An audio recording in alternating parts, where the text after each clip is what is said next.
spell your last name for me, and that'll allow me to adjust my audio level. Okay. You're ready. All right. My name is Robert F. Kane, K-A-N-E. Good. And you are retired from? I'm retired. You didn't tell me that. Oh, that's true. I'm retired from the Court of Appeal, First Appellate District, Division 2. Great. And I'm ready anytime. You can get started.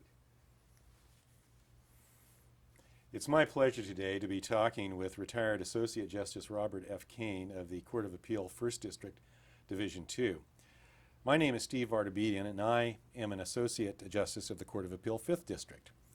As a part of the centennial of the California Court of Appeal, the Appellate Court Legacy Project Committee is creating an oral history of our appellate courts and their justices. Good morning, Justice Kane, and I thank you for chatting with us today. Good morning, afternoon to you, too. Did I say good morning? You did. Good afternoon. Well, when you were working hard, I know you lose track of time. That's okay. Thank you. You have had truly a remarkable career. As an attorney, you tried more than 250 civil cases to jury, to verdict. You rapidly rose from the San Mateo County trial bench to take your place on the Court of Appeal, where you served for more than 8 years. You retired from the bench at the age of 53, and since that time, resumed the practice of law, acted as a U.S. arbitrator with Poland, served as the U.S. ambassador to Ireland, and did private judging for more than 20 years. But before we get into your distinguished, multifaceted career, I would like to start with your formative years and learn a bit about what shaped the person behind these tremendous accomplishments. I understand you were born in Denver in 1926, the youngest of a family of 7 boys and 1 girl. And I believe you settled in the Bay Area in about 1937. You can correct me if I'm off a little bit on that. Well, that's right. I understand that as a child you moved around a lot. Would you say that was an effect of the Depression itself, or were there other contributing factors in your life?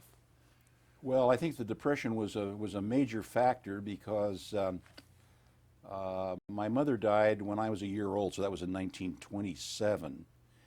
And that left my father with these 8 children, some of whom were, all of whom were older than I, of course, but my 4 oldest brothers were, my oldest brother was 20 years older than I, and then they came down in kind of 2-year increments.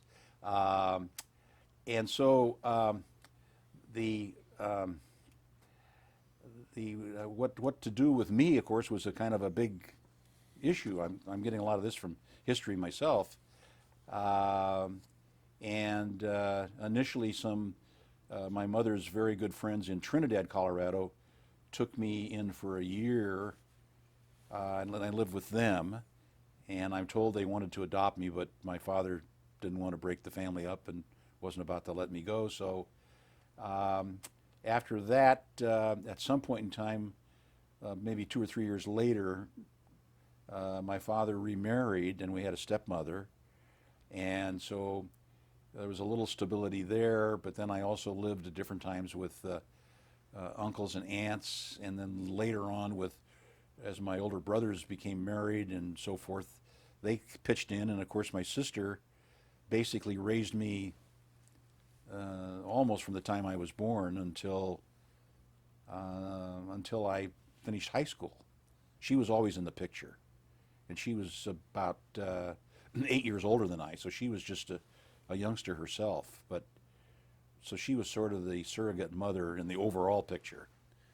Now, you're doing better than I. We're ready.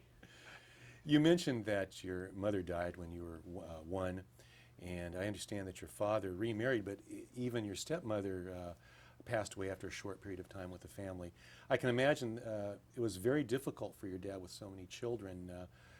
How did he manage? Were there things that were difficult for him and he had to find others? And I think you've already described that a little bit to help with the children. Well, that's hard to reconstruct, of course, because I was so young that I didn't observe the real difficulties that my father and my sister and my brothers went through. I can appreciate that, but when you stop and think that here is a man who, was lucky, he'd been an orphan himself, had a sixth grade education, had done all kinds of things, but in the Depression, of course, was out of work. There just wasn't any work, and how he fended with this is really quite remarkable, and it must have been a huge burden that I can't even feel. One thing he did, my one surviving brother, who's now about 86, told me recently something I hadn't known before, that when the family moved around a lot in Denver from house to house, and my brother still remembers the addresses and can rattle them off, and it's really, in a sense, comical. We make kind of a joke out of it. But he was rattling these off to me, and I said, well, my goodness, in some cases they moved across the street.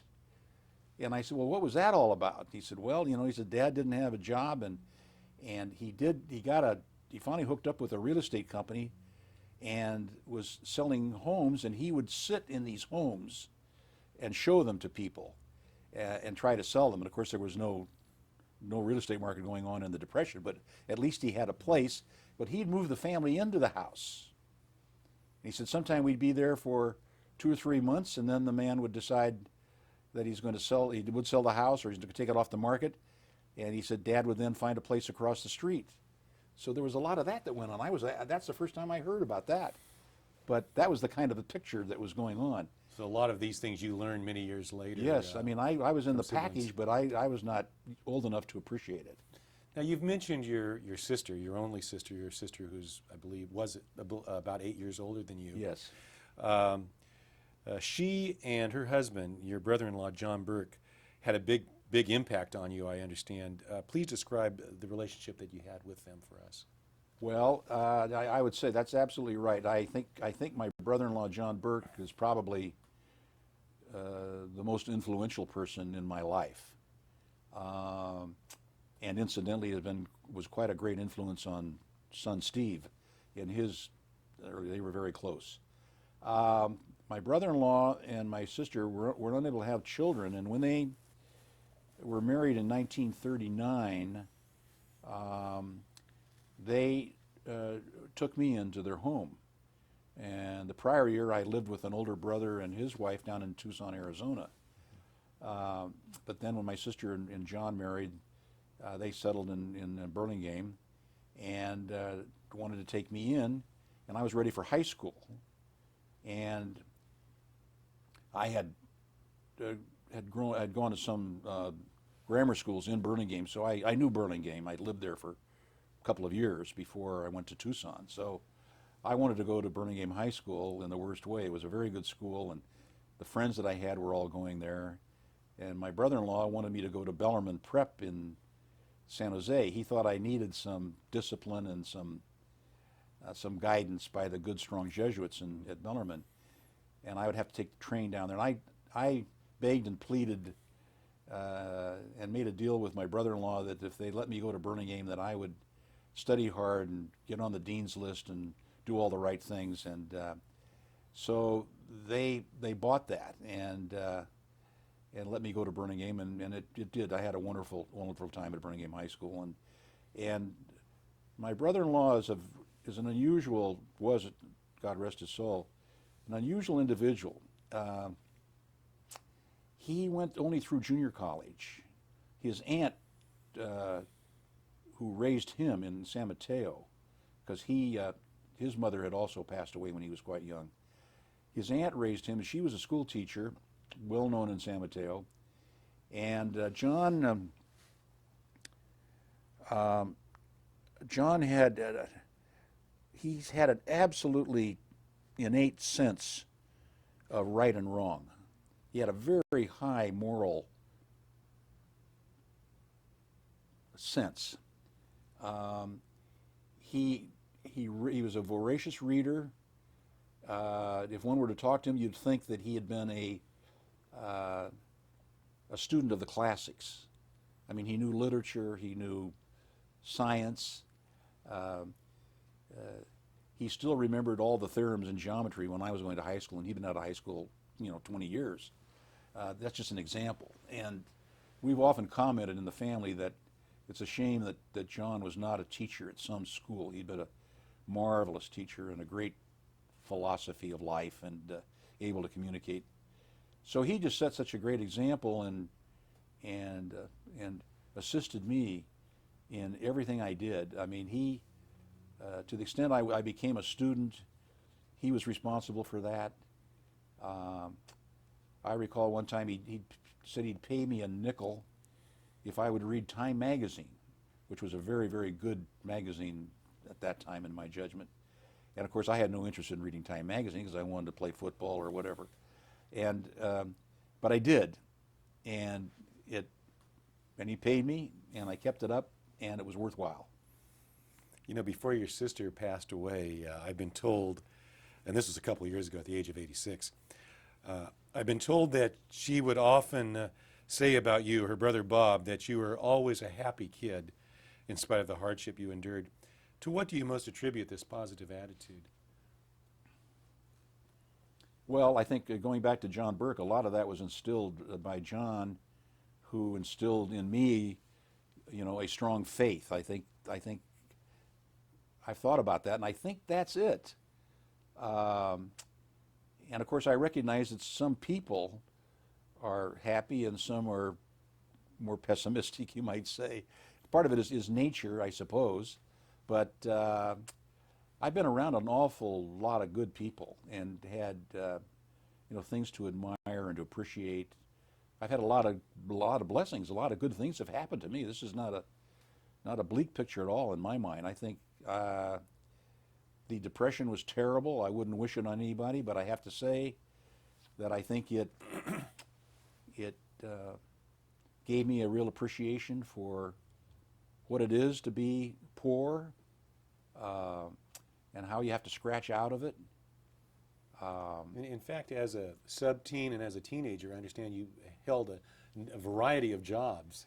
Could you tell us about some of those? Yeah, this is of course a family joke. Something would come up and somebody didn't want to do something, and I'd say, "Oh, gee, I used to do that for you know, a penny or a nickel an hour," and my children thought that I was boasting. But I had to fill out an application one time for some sort of a job or a position or a committee or something that required me to list all of the jobs that I'd held all my life.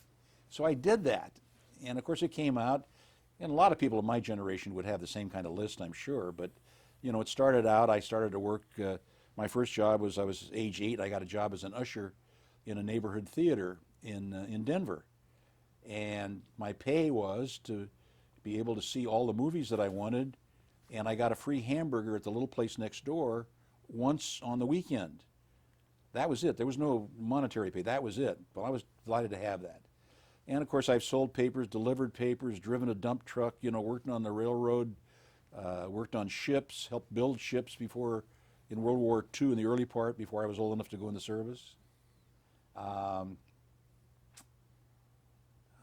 had jobs working for what was then a pest control company where my kids get a big kick out of that. They always refer to the cleaning of the ant cans, because in those days the way they did the way a pest control place would take care of your home this man in Burlingame had developed he'd come up with the idea of taking old tin cans like that soup came in, or you know, small tin cans, and then he would cut those off where they were then about 2 or 3 inches high, and you'd fill those with this poisonous syrup and plant those around the home or the business. And then his crew would pick those up in these big trays, and he had created a washing machine in his garage at home, he made it, I don't know how he concocted this machine, but they'd bring these trays in, and my job after school was to go there and take these paper cups that were inside these cans that had this dirty syrup in them, discard those, and then put the new cups in, new rack. That was my job. The ant can. But I worked up from that to a delivery man at his place. So I thought that was pretty good. Those are the days before hazardous chemicals and so forth were nobody came heard into a play. thing about that. Didn't hear a thing about that. But about how much did you make in that job? What was the? I started out there at 15 cents an hour, and then when I got moved up to the delivery man, I think he raised me up to a quarter. His name was Mr. Roberts, and he was a nice old gentleman, very strict, old Scotch guy. But he also let me clean up the main. They had a business down by the railroad station at Broadway, Birmingham, and on Saturdays I could sweep up and things like that. And so I got elevated a little bit. As you've told us, you very much wanted to attend Burlingame High, and in fact that you did and graduated in 1944. Tell us a little bit about your interest and activities in high school. Well, of course, I had to pay attention to the studies because I had this bargain with my brother-in-law that I had to keep, and I did. I was not a great student, but I was a good student. I worked hard, and I was interested in sports. I've always been interested in sports. Played a lot of sports whenever I could, and I was interested in student government, and that was very much encouraged at Burlingame. It truly was a wonderful school. I mean, when I think back at the administration, at the teachers that I had, I still remember most of them by name. We're talking a long time ago. I can picture them, and I had a great deal of respect for every single one of them. But I got into sports. I played basketball at Burlingame 4 years. I played football 2 years. I played baseball 1 year, and I played tennis 2 years.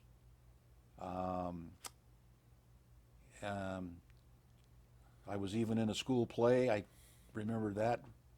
I got asked to be in that, and that was, those days was kind of, kind of sissy stuff if a boy got into a school play. But I got in. I enjoyed that actually very much, and then I got into student government and served on the student council and that sort of thing, and ended up as the vice president of the student body in my senior year.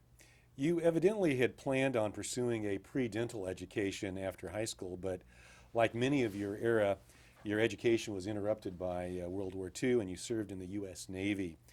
How did your military service affect you?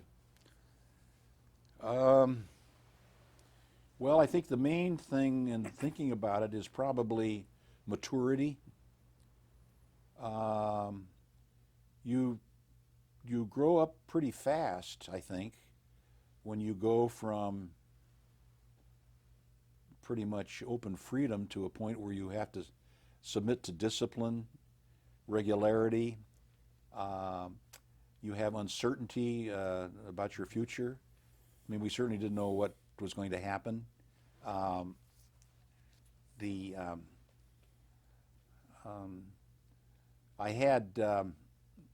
think it enhanced what patriotism I had. I was very, very proud to be part of it. I had a lot of wonderful friends that went in different branches of the service. One of my closest friends, I think about this every day, one of my closest friends at Burlingame, who was an only child, he went into the Army the same day I went into the Navy. We were drafted, of course, because we were 18 and we had been deferred 2 or 3 months in order to graduate from high school. So we all were drafted, and when you went up to the draft center, you might get into the Navy, you might get in the Marine Corps, or the Army, depending on your choice or what was available. Well, my friend Keith Dalton ended up in the Army, and he was just one of the best young men you'd ever meet. And he went off to either Fort Ord or Camp Roberts for his basic training, I remember. So this was like in June of '44. And he was shipped out to the Philippines in, I don't know, September. And I think he was dead in October. His first day in battle, he was killed. So that made a tremendous impact on me, that we have to protect ourselves. So we get to after the war. It's 1946. You're, I believe, 20 years of age at that time. You're back in the Bay Area. Where did you go from there? Because you had this idea of going to dental school, doing a pre-dental education. Right. What were your next steps at that point? Well, I had intended to go to Berkeley, and I already applied and so forth, and complete their pre-dental, take their pre-dental course at Berkeley, and and the reason I was interested in dentistry is that I had my sister worked for a dentist in Burlingame for several years near where we lived in this little small apartment, and I used to stop by there frequently and visit with her and the dentist, who was a very nice man. And as I say, I noticed, I thought, gee, that's a, at that age you're starting to think about what are you going to do.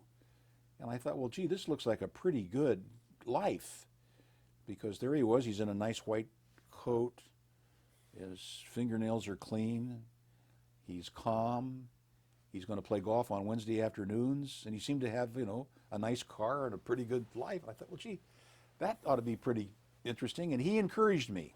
Dr. Brinton encouraged me. And so that, together with my closest friend, Byron Van Alstine, he wanted to go into dentistry, and his father was a dentist, and I was very close to them. His father and mother were sort of surrogate parents to me a lot. So Byron, when he went into the service, he was a year older than I. He went into the Navy and went into the hospital corps and became a dental assistant. So when I go into the Navy, he's already working in the dental clinics at the Naval Training Station in San Diego. And he said, well, why don't you get into the Navy, into the hospital corps, and maybe we can get you switched over into the dental part, and we'll work together, and then we'll go to college afterwards, and we'll go to dental school. And in the meantime, we can play a lot of basketball. And I said, well, that sounds good. So that was our plan. So unfortunately, Byron did not have the science background that I had at high school. And he's probably the greatest natural athlete I've ever seen, this Byron guy. But he wasn't much of a student. But he had to become a student. He's going to go to dental school. So in any event, he said, look, why don't we go to junior college together, and we'll play basketball, and we can do pre-dental there. We're GIs. We can get in after a couple of years of junior college. Well, I said, well, that sounds pretty good. So he and I went down to Menlo Junior College in Menlo Park, and we enrolled, and they had a pre-dental program, all of the tough sciences, organic chemistry, the whole everything. And so we we went down there, and of course Byron was a basketball genius and star, and I had to scratch my way around trying to play and keep up. And I started thinking about things, and I said, wait a minute, he's there on a scholarship, and I'm there using up my GI Bill at a private junior college. This doesn't make any sense, because I'm going to run out of money. And so I switched up to San Mateo Junior College and completed the pre-dental course there, and was about to go into dental school, because you could get in with, as I say, with 2 years at that time. If you were a GI and you had the requisite courses, you could be admitted to dental school. I had the good fortune of my brother-in-law again being very friendly with the dean of the dental school at the College of Physicians and Surgeons, which is now affiliated with the University of Pacific. There were 2 dental schools in San Francisco, Cal and what we called PNS.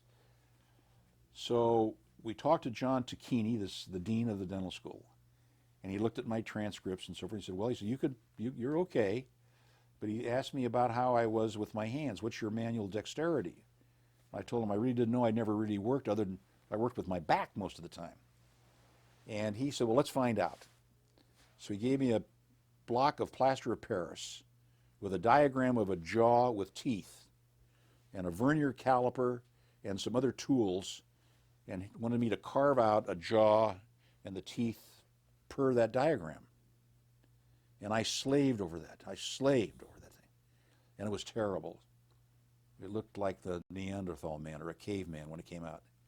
And John was good enough to tell me, he said, look, you could get through dental school and so forth. He says, but you'd be a horrible dentist. You better think about something else. that was a great gift to mankind, I'm sure, because I would have been terrible. So now, in the meantime, I graduate from the junior college, and I've got a wonderful academic foundation, but I don't know what I'm going to do with it. And I still got 2 years to go for a bachelor's degree. In the meantime, my friend Byron has now been recruited by USC on a scholarship to play basketball there.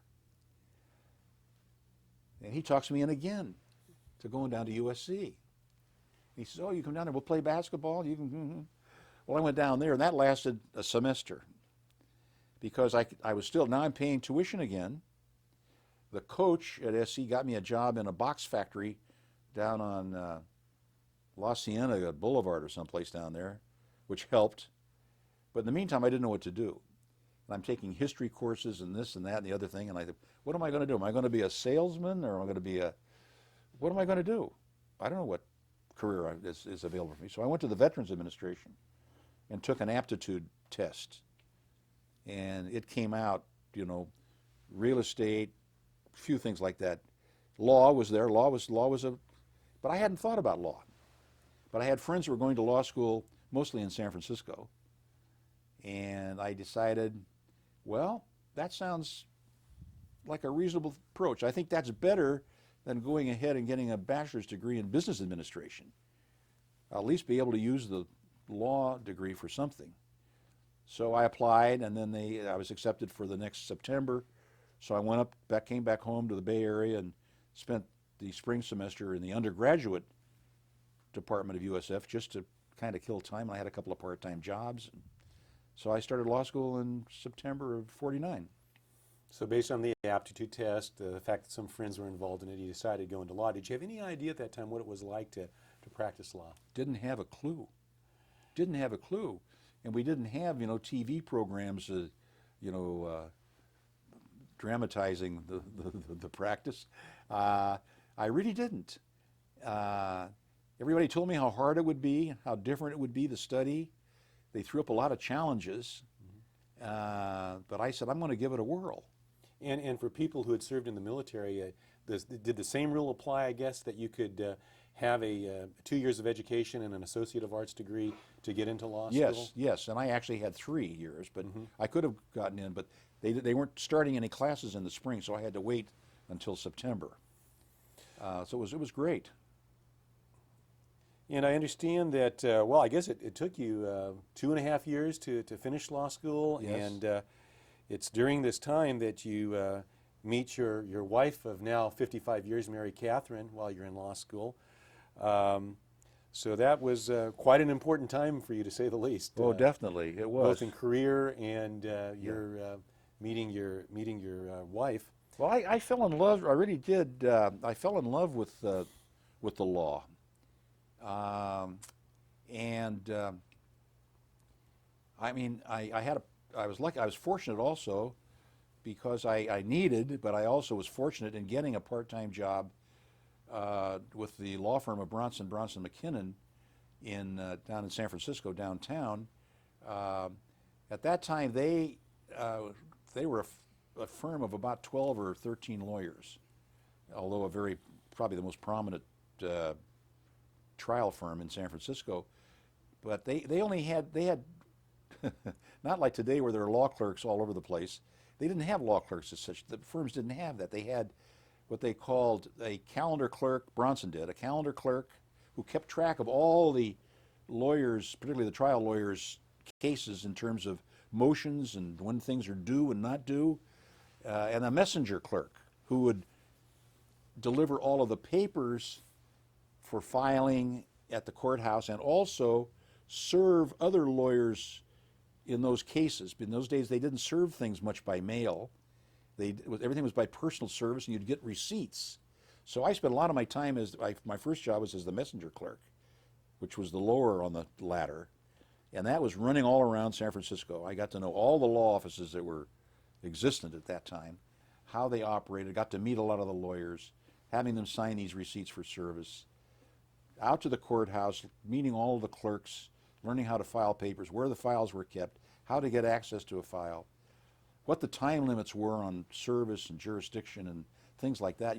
I picked up that way. Then when I moved up to the calendar clerk job, where I sat at a desk in the library, and every secretary daily would send her lawyer's schedule. And for example, a lawyer tried a case and lost it today, she would send me a notice. I then had a bunch of stamps and things, and I would then calendar if he was, when affidavits were due, the time limits on that, when the judge's jurisdiction would run out, and I'd keep track of all of that and put that out every day. That was fascinating. I basically learned the Code of Civil Procedure right there in that job. So It was while you're terrific. getting an academic training was in terrific. class, you're getting a real life It was training. terrific. And of course, in- I got in to this talk to the job. lawyers, and you know, when I was out at the courthouse, sometimes waiting for a judge's signature or something, maybe you know, something's in session, I'd get a chance to peek in and watch really good trial lawyers, because I knew who they were by then. Try cases, and you can learn a lot. You learn a lot about, and really good trial judges. So you see how the thing works. So I I guess was blessed. that sounds like quite a training ground for sure. It was terrific. So it's 1952. You graduate and pass the bar. Correct? What's your next 55. step? I'm Oh, sorry. excuse me, 52, you're right. 52. 55 is when I went to Redwood City, that's Yeah. right. So what's your next step after passing the bar? Where do you go from there? Uh, Did you stay with the firm? Again, I'm blessed again. I mean, jobs were hard to come by. And I didn't know where I was going to end up. And Kiki and I had married the previous September. And of course, she's now about ready to deliver Steve, our first child, in June of '52. And so I had taken the bar, and the results in Steve's arrival almost happened at the same time. I didn't know where I was for a while, but in the what happened, I'd finished my job up as the calendar clerk at Bronson's, and then study for the bar, take the bar, but I needed some money, so I got a job in the post office at the Ferry Building down in San Francisco, which paid me a little bit more. And I was working down there in the post office at the Ferry Building when after the bar results came out, and I got a call from Larson Driscoll, who was one of the senior partners at Bronson's, and was he was the top trial guy at that time, and a wonderful man to me, a very nice man to me. And he called me and wanted to talk to me about a job. And I'm wearing dirty dungarees, and I've been handling dirty mail and mail sacks all day long. And he wanted to talk to me right then. I was too embarrassed, frankly, to go up to the office. I mean, I looked terrible. And I told him that. He said, well, I'll meet you down at the coffee shop. So we met down in a coffee shop and had a cup of coffee, and he offered me a job to come on to the firm. I was really shocked because, I was a guy that went to law school and worked part-time. I wasn't coming with the Order of the Coif and all that sort of thing from some very prestigious law school. I thought my own school was pretty prestigious, but not that. And I was really shocked. And Bronson had several law clerks, we'll call them, like me in the past, and I think there'd only been one other lawyer that they had hired from that pool. So I felt pretty privileged. Well, they must have thought a lot of you. Well, I think, and I thought a lot of them was great. And when you think back, when I tell people it was wonderful, and the starting salary was $320 per month, and I'm not talking. There's no fringe benefits. There wasn't health insurance, and that was it. Which probably seemed like a lot of money at that Absolutely, absolutely. But our expenses were low. We didn't have a car. Kiki and I didn't have a car. I took the train or hitchhiked back and forth to San Francisco, so it was fine. So what kind of cases did you handle at first with the Bronson firm? Well, at first, of course, they had me going out on medical records depositions of custodians of records. Believe it or not, I know today this is all done informally and so forth, but in those days, in 1952, if you wanted to get the medical records pertaining to somebody, you subpoenaed them for a deposition. And you would go if they wouldn't come down to your office, you'd go out to the hospital or the doctor's office and have a court reporter, and you would identify the records and have them copied. And that was it. So I did that. Then, again, very fortuitously, a major insurance company had its prime lawyer move out of the area, and they dropped about 500 cases over to Bronson of what you would call fender benders.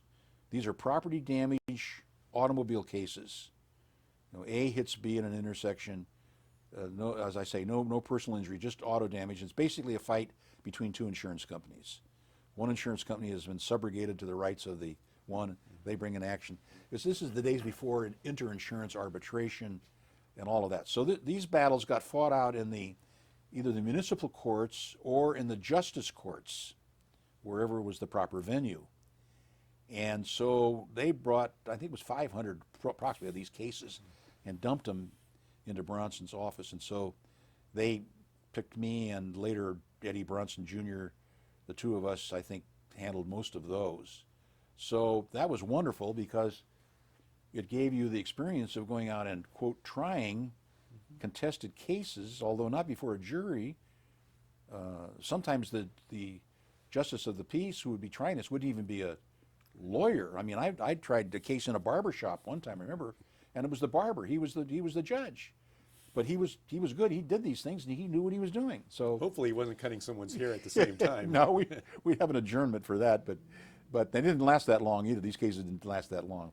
But you sometimes tried even 2, 3 of those a day if you were in one court, and so that way you learn how to, hopefully learn how to put witnesses on the witness stand, how to cross-examine, how to address the court, how to be a trial lawyer. So it was a wonderful, wonderful experience. Did you have any particular mentors that you looked up to in these early years as a lawyer? Well, I think, of course, Lawrence Driscoll I mentioned. He'd probably be the prime mentor within my own, bailiwick. But actually viewing these people out in the courts, there were some real models that, you never could imitate them, but I mean, you could see what they would do. And these would be lawyers like, this might even be familiar to you, certainly will be to some of the people that see this. Ingeborg Hoberg was a fabulous plaintiff's lawyer in San Francisco, maybe the best for many, many years. Hoberg Finger was the firm. Of course, I saw the great Melvin Belli many times, and actually later had cases against him, and actually later than that had him in my court as a lawyer. George Davis, who was recently passed away, was a fabulous lawyer. Vincent Hallinan, is legendary.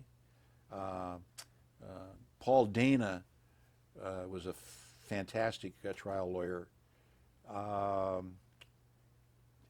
And again, and a lot of the judges, impressed me. And I got where I thought I could see who was really a good judge and who was marginal, we'll say. Yeah, I know as young lawyers we look at judges and maybe try to emulate them when we become judges. I think that's something many of us go through. Now, I understand that from 1953 to 1955 you were practicing with the firm of Roos and Jennings, and I believe it was there you experienced your first jury trial. Could you tell us about that? Sure.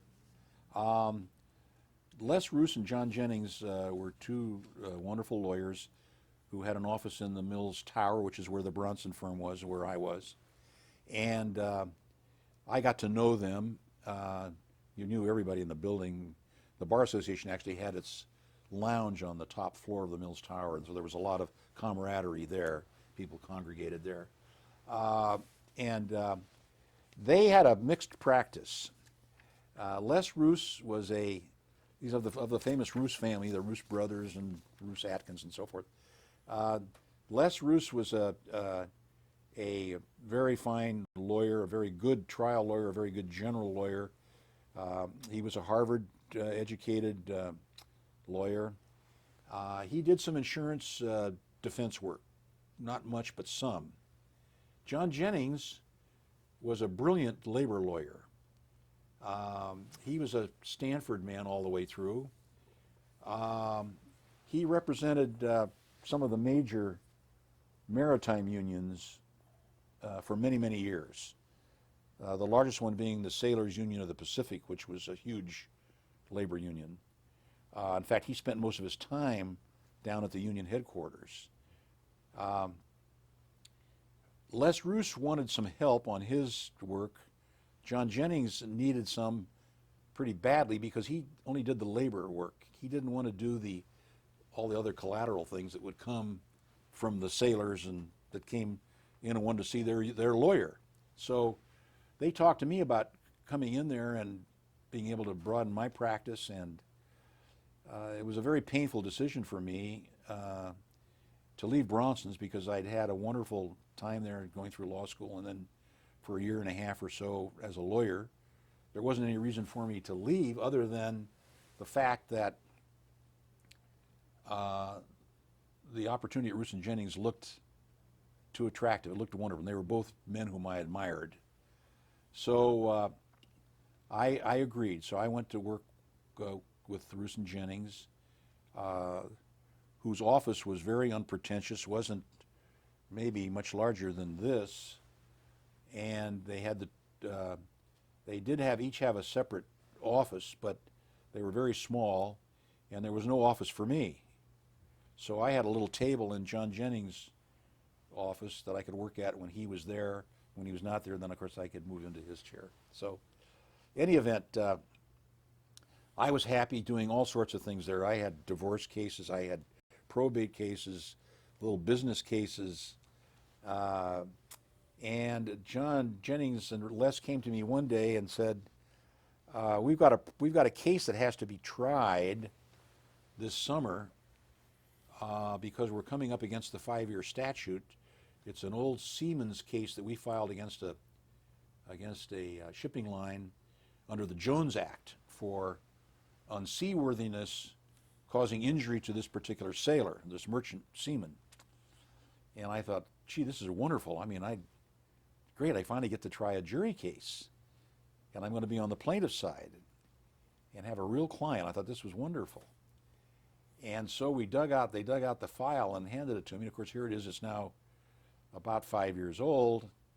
And bear in mind, this was in like 1954, 54.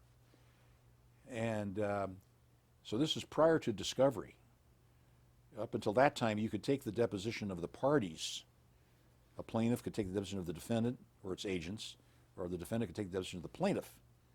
But witnesses, no, unless there were special circumstances. So it was not the discovery that we have today. So basically there was no discovery in the file, and a lot of information about people who could be scattered all over the world. These were mostly merchant seamen. So the thrust of the case was that Duke Himmler was the plaintiff. I got to know Duke very well, and he was a nice man, but Duke had had problems in life.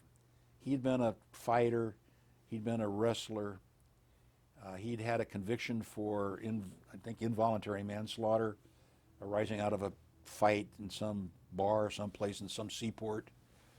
His ears were fully cauliflowered, both ears, from the wrestling. He had tattoos that started at his neck and went to his ankles, which was very unusual in those days. He liked to wear, wild Hawaiian type shirts open so all of his tattoos would be visible. His nose was, of course, pushed in, and he talked, like a punch-drunk fighter might. But he was a friendly, affable man, and I met him, of course, and spent many sessions with him. And the thrust of the case was that this particular ship that Duke shipped out on, and I should remember the name of it, I don't right now, was captained by a man who had the nickname of Two Gun McGee, the captain of the ship. He was a character who wore 6 guns like a Texas Ranger all the time aboard ship. and he liked to have people throw tin cans and bottles off the fantail or side of the ship, and he would draw and shoot and that sort of thing. I don't think Hollywood could come up with a better scenario than what you're describing for us. This is well, I'll never forget this case. He was a very macho person, as I'm told, and you can envision. And he liked to confront people who were might be viewed as tough guys, so that he could assert his authority. And of course, out at sea, the captain is the authority.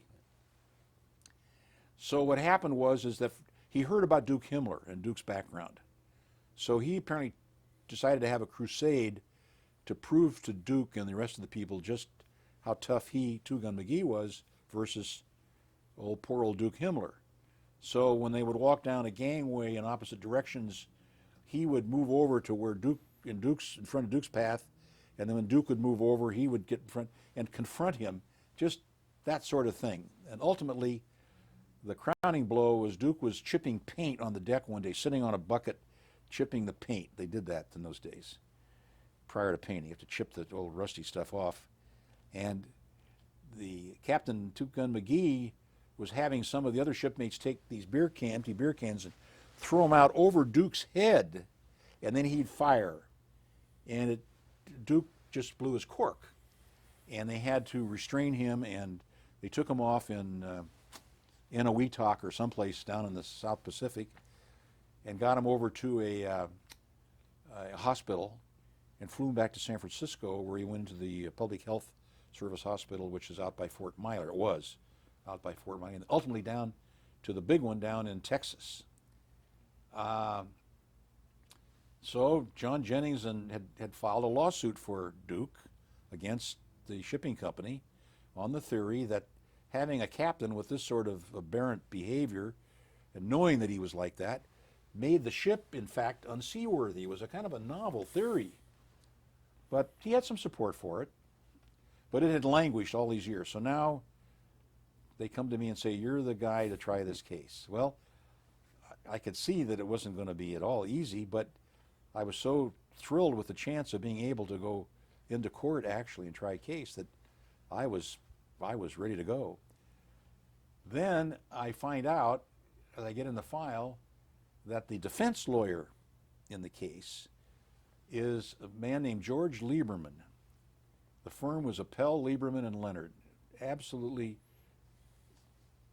one of the highest thought of law firms in San Francisco. George Lieberman had been president of the bar, I think he'd been president of the state bar. He's a very distinguished, quiet-spoken, brilliant guy. And again, one of my close friends, became one of my closest friends in law school and after law school, was an associate in that firm. They only had one associate, and that was my friend. I said, my God, I've got to try this case against George Lieberman, and one of my best friends works for him. And that gets compounded by the fact that the case is set for trial in August, at the same time as the State Bar Convention, which I think was in San Diego at the time. George Lieberman always went to the State Bar Convention, and he wanted to go to this one. And I wanted him to go to this one if he could. But I couldn't because his client wouldn't let him waive the 5-year statute, so we're up against it. So I apologized to Mr. Lieberman. I said, I'm sorry, but we have to try the case. Well, there weren't any San Francisco judges. They all went to the convention. So they brought in Judge Ben, I think his last name was Culver, from Oroville, or Marysville. I'm not sure about that. And I thought, my goodness, here they're going to bring a judge in from the valley. He's probably never even heard of a steamship, let alone the Jones Act. I'm going to be in big trouble. Well, again, I was blessed. Judge Culver turned out to be a marvelous judge. I mean, he's one I would like to model after. In any event, so he came down. We go out to start this case, and I'd never selected a jury, but I read everything I could about how you do it. And I think the first or second question I asked, Mr. Lieberman stood up very elegantly and made a very nice objection, which I didn't understand, but the judge did because he sustained it. And I thought things were going to go really downhill from there. But actually, we got through it. And Mr. Lieberman was firm with me, but he was a gentleman. You know, he was his ethics were so high that.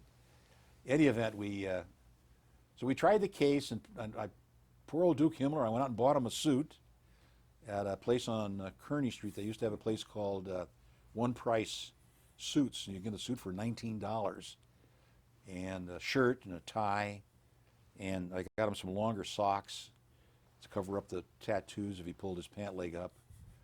And of course, I spent hours with Duke about how to behave, and there would be ladies on the jury that might take offense at his tattoos, and let's cover those up and be calm, and Mr. Lieberman will be nice to you, but he's going to be firm. He's going to ask you about your prior conviction and so forth. It's okay. Well, he was fine for a while. And we finally have a recess while Duke is on the stand, at luncheon recess, and I could tell that he's getting a little antsy. He comes back from lunch. The tie is gone. The suit's gone. We're back into the Hawaiian shirts and so forth. And I just threw up my eyes and said, oh, well, Duke, be Duke. What's going to happen? Well, he finished up, and they, of course, never did produce Two Gun McGee. And we tried the case through and sweated out, and believe it or not, we had a hung jury, and they were 7-5 for our side of the case, and I was thrilled. And the jury, most of the jurors and I had a nice celebration afterwards at some bar nearby there on Van Ness Avenue near the courthouse in San Francisco. So that was that case, and I'll never forget it. And it was a great, tremendous experience. And I take it after having a favorable split on the hung jury that you got a fairly nice settlement. Oh yes, it was out of fine. the Yeah, case. it settled, and Yeah. it's fine. And Duke went off to the sunset. Off into the sunset. Yeah. Now, a few years later, you move on, and I understand that you became the third partner to Harold Ropers and Gene Majeski in Redwood City. Yes, that's correct. Please describe this stage of your career. Well, when I went to work at Bronson's as the office boy or messenger clerk, Harold was a partner, and Gene Majeski was a brand new associate in the firm. He had just been hired not too long before I went there as a calendar clerk or messenger clerk. Harold was probably then the top trial lawyer of the firm, tried more cases even than Laurie Driscoll, although they're on a par in my book in terms of competency and so forth. Harold left Bronson not too long thereafter, like in 1954. I could be off on the date, but it's around there. He decided that he didn't want to do mainly defense practice anymore. He wanted to do plaintiff's work. Thought that's where the money was, and he was, of course, correct about that. So he hooked up with a couple of old-time lawyers in Redwood City, general lawyers, that gave him some office space, and he went down there and opened an office on his own with the idea of building up a plaintiff's practice.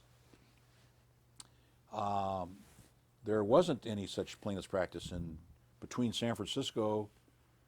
You had to go to San Jose, and you'd bump into Jim Picardo, and then that's when the next plaintiff's activity started, really. And so Harold went down there, but lo and behold, he didn't really get much of a chance to get a plaintiff's business going because his former clients, claims people in San Francisco, were so enamored with his abilities, and rightfully so, that they begged him to take some defense cases in San Mateo County or even San Jose. And he succumbed to that. Well, the first thing you know, he had 10 cases, and then 20 cases, and then he had more cases, defense cases, that he can know what to do with, and then, of course, you're going to run into all kinds of conflicts if he tries to do plaintiff's work. So he recognized right away that he needed help, so he had spotted the genius of Gene Majeski, which is almost evident when you meet him, and he then talked Gene into coming down to Redwood City, and they formed a partnership over in this little office that Harold had. And that, of course, mushroomed. The next thing you know, they've got as many cases in San Jose because there weren't many defense firms in San Jose at that time, maybe one or two. And so they got very, very busy. So they needed help. And word of mouth got to me, and I, of course, knew them, and people were suggesting that we talk, and so we did. And again, I was very ambivalent because I was so personally, attached to Les and John, Les Roos and John Jennings, and had been there really such a short period of time, and they had made me like a junior partner, and they treated me just royally, and so I really had I was conscience stricken as to what am I going to do, because I'd grown up basically on the peninsula. I knew a lot of people there, and it would be comfortable for me to be in Redwood City, living in San Mateo, even trying cases in San Jose. I knew I would be trying a lot of cases if I went with Harold and Jean, because that's about all we did. And so after a lot of, again, soul searching, I, bit the bullet and went to Redwood City. So during that time, you're practicing with Ropers and Majeski, and then come the early 1960s, you decided to go out on your own, create your own law firm, as I understand I think it was 1961. That's correct. And you practiced there until your appointment to San Mateo Superior Court in 1969. Is that correct? That's right. That's right. So at some point, you're practicing in a heavy-duty trial practice, defending these cases. When did it strike you, hey, I might want to become a judge? And how did it strike you? I don't think I can pinpoint it at any discrete period of time.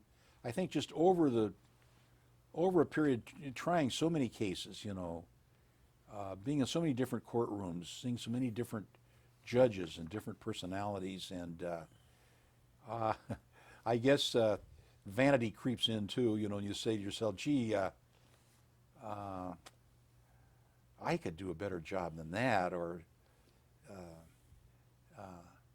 and there's the idea that it was a very respectful position. I've always, I think, treated judges with great respect, even when I thought I had a lot of reason not to, because I think that's the way lawyers are supposed to act. But it occurred to me that would be a nice fulfillment of a career. But as soon as you'd have those thoughts, they disappear, because I'm on to the next case, and the practice was blossoming, the income was improving, families growing, so things were good, doing what I was doing. So I dismissed that a lot of times. And it's kind of hard to leave that, like you say, raising a family with a good income, a practice that's becoming better and better all the time. Absolutely. So when and how does that call come from? I guess it was Governor Reagan's office in 1969. How did that all happen? Well, after having such a successful practice. Actually, in 1966, I believe it was 66, there were two openings on the Superior Court in San Mateo, and I was contacted by, I'll refer to as Governor Reagan's local recruiting committee. He had people, groups, and I understand in almost every county, that were looking for people that they thought might be positive additions to the bench. And so I was approached and asked if I would be interested in one of those two appointments, and I thought about it. I said I was interested, but I had to pass because my firm had not been in existence too long, about 4.5 years or something like that at that time. I had a couple of young lawyers that I felt that if I were to leave then, they might have a difficult time holding the practice, and I wanted them to, to inherit the practice. That if I stayed a little bit longer, also the big drop in income that I would be facing with a young family. I thought I just didn't think I could hack it. So I respectfully declined at that time, hoping and thinking positively that there'll be ones in the future, and by that time I can make some more provisions, and my juniors will be getting more experience, etc. And that, of course, then that did happen in 1968. Actually, the appointment was effective in '69. I see. So that's what happened. Now, during your 2 years on the trial bench, what was your primary assignment for most of that time? Most of that time, I was the supervising judge on the criminal calendar, the general criminal calendar. So that had to do with, arraignments, sentencing. In those days, there were a tremendous number of search and seizure motions, what we called 1538-5, and also Penal Code 995 motions on review from the municipal court holdings. That was a busy calendar. That was most of it. I did have a couple of criminal jury trials. One that started out as a death penalty case but pled out in progress. But I frankly was very, very busy with that calendar, which I actually enjoyed very much. Now, how did you adjust to doing predominantly criminal work after having such a distinguished civil practice? I assume it was 100% civil trial practice that you had as a practicing lawyer, maybe a few cases that weren't civil cases? No, it was predominantly. I think I had one or two early criminal cases in San Francisco, but those I wouldn't even count those. So it was basically, you're right. I don't think, well, I'll tell you, I didn't find it difficult at all. The first place, in terms of substantive criminal law, I think I had a pretty good grasp of that. I had taught that, actually, a course in criminal law in San Francisco at night law school there at San Francisco Law School in 52 and 53, and had taught evidence, I think, in 53 and 54. So the substantive law was not a problem. That actually doesn't change much anyway. I mean, the definition of robbery is, I think, probably today the same as it was then, I think. I haven't looked at it. Definition of rape is probably the same. Pretty much the same. You know, and when you teach law, I'm thinking a little bit from my own experiences, that really requires. Didn't mean for Yeah, when you're teaching law is how you just left off. Yes, when you're teaching law, you need to keep ahead of your students, and you've already indicated criminal law, evidence. Were there any other courses you taught? No, I just taught those two. Those two. Correct. And this, I take it then, was a good experience that helped you in your handling criminal assignments? Oh, absolutely. And and of course, even in that course, there was also some procedural aspect to it, but it was more on the at that time more on the substantive. So when I got this assignment, I just did my homework. It really wasn't that complicated. I talked to a couple of my colleagues that had handled the calendar, and they convinced me that it wasn't difficult. And they were right.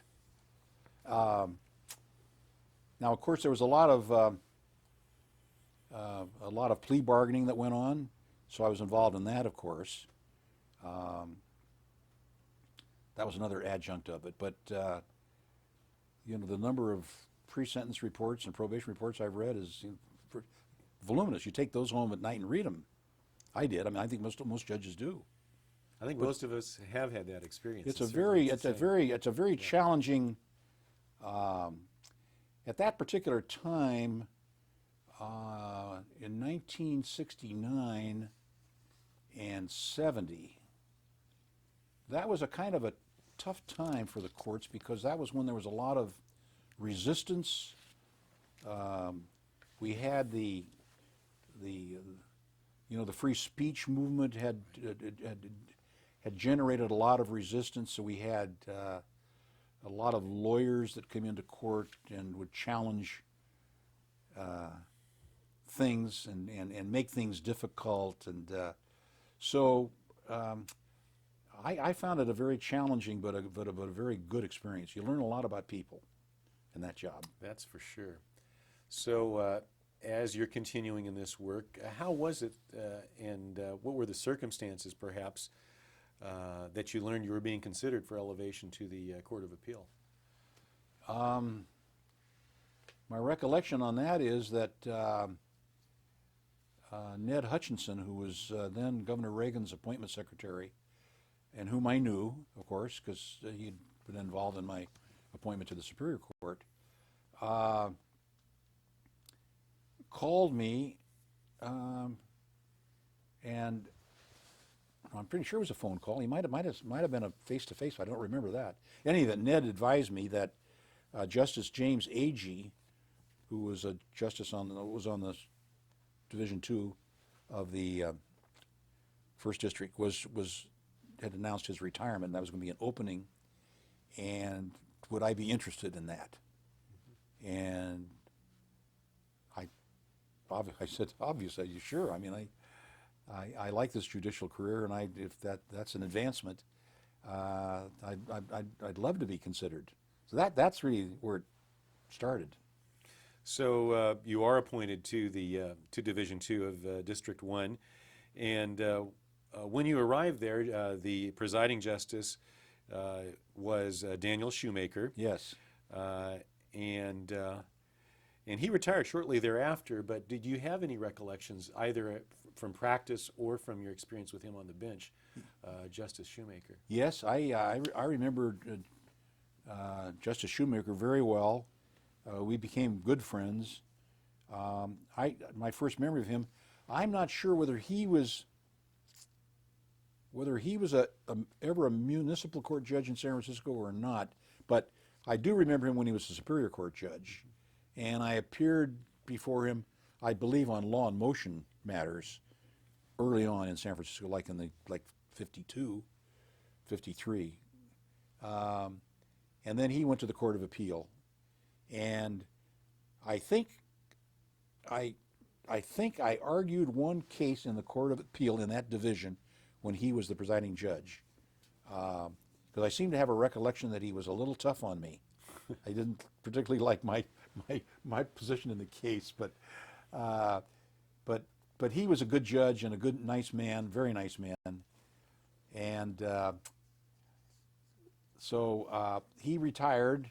That came as a complete shock to me. He just announced to Wake Taylor and myself one day in our conference before an oral argument that he was going to retire. And this is about what, 1971? This is the year yes, that you actually yes, got, yeah. It started was probably sitting on the within bench, 4, 5, 6 months of me Court of being on Appeal. the court. And I was really kind of disappointed because I really liked the man a lot, and he was easy to work with. And but he retired. And then Justice Wakefield Taylor became the presiding justice, and then Justice Allison Rouse, who was an old friend of mine, joined us. And I understand that for the majority of your 8+ years on the appellate court, you served with these same two justices, the PJ, Wakefield Taylor, and Allison Rouse, as your fellow associate. And I guess just briefly before your retirement, there was another justice that came on, John J. Miller. John J. Miller came on maybe a year or something like that before I left. But for the most part, you were serving with these two other gentlemen for almost the entirety of this time. What was it like serving on this same panel and with these same colleagues on all these cases for this duration of time? Well, it was marvelous from my point of view. As I mentioned, of course, I'd known Justice Rouse for many, many years. I'd spent a lot of time discussing matters with him in the courthouse in Redwood City when he would have a jury out in a criminal case and I'd have one out in a civil case. We'd be on the same, next door to each other, so to speak. Mm-hmm. And things were very close in Redwood City in those days. We only had 3 or 4 judges, and so I knew Al Rouse very well, and I got to know Wake Taylor and respect him and appreciate him very quickly. And we just had a wonderful personal relationship, And I think we had a great deal of respect for each other, you know, intellectually and philosophically or whatever, jurisprudentially. We had very few dissents, which is probably understandable because we talked a lot. Even we used to take walks, maybe a couple times a week. We'd go to lunch and we'd walk from the State Building over and down, all the way down Market Street, down to the Ferry Building and back, which is, I don't know, 3-mile walk or something. All of which time, and during lunch, we're talking court stuff for the most part. And so I think you could, if you looked at all of the few dissents that we had, there's not a harsh word or critic there. There's just a difference of opinion. So again, the departure was painful. I hated to leave those two wonderful people and Justice Miller, who I didn't really know that well because he wasn't there that long. So it sounds like you had a very good relationship with these two colleagues, very different from a time when you might have some courts where judges only communicate through memos. You really would talk through these things. Absolutely. Face to face. We did. We did. We spent a lot of time together. That's tremendous. Yeah, it is. And you have published quite a few appellate opinions during your time. Do you have any favorites among those that you authored that you wish to comment on? Well,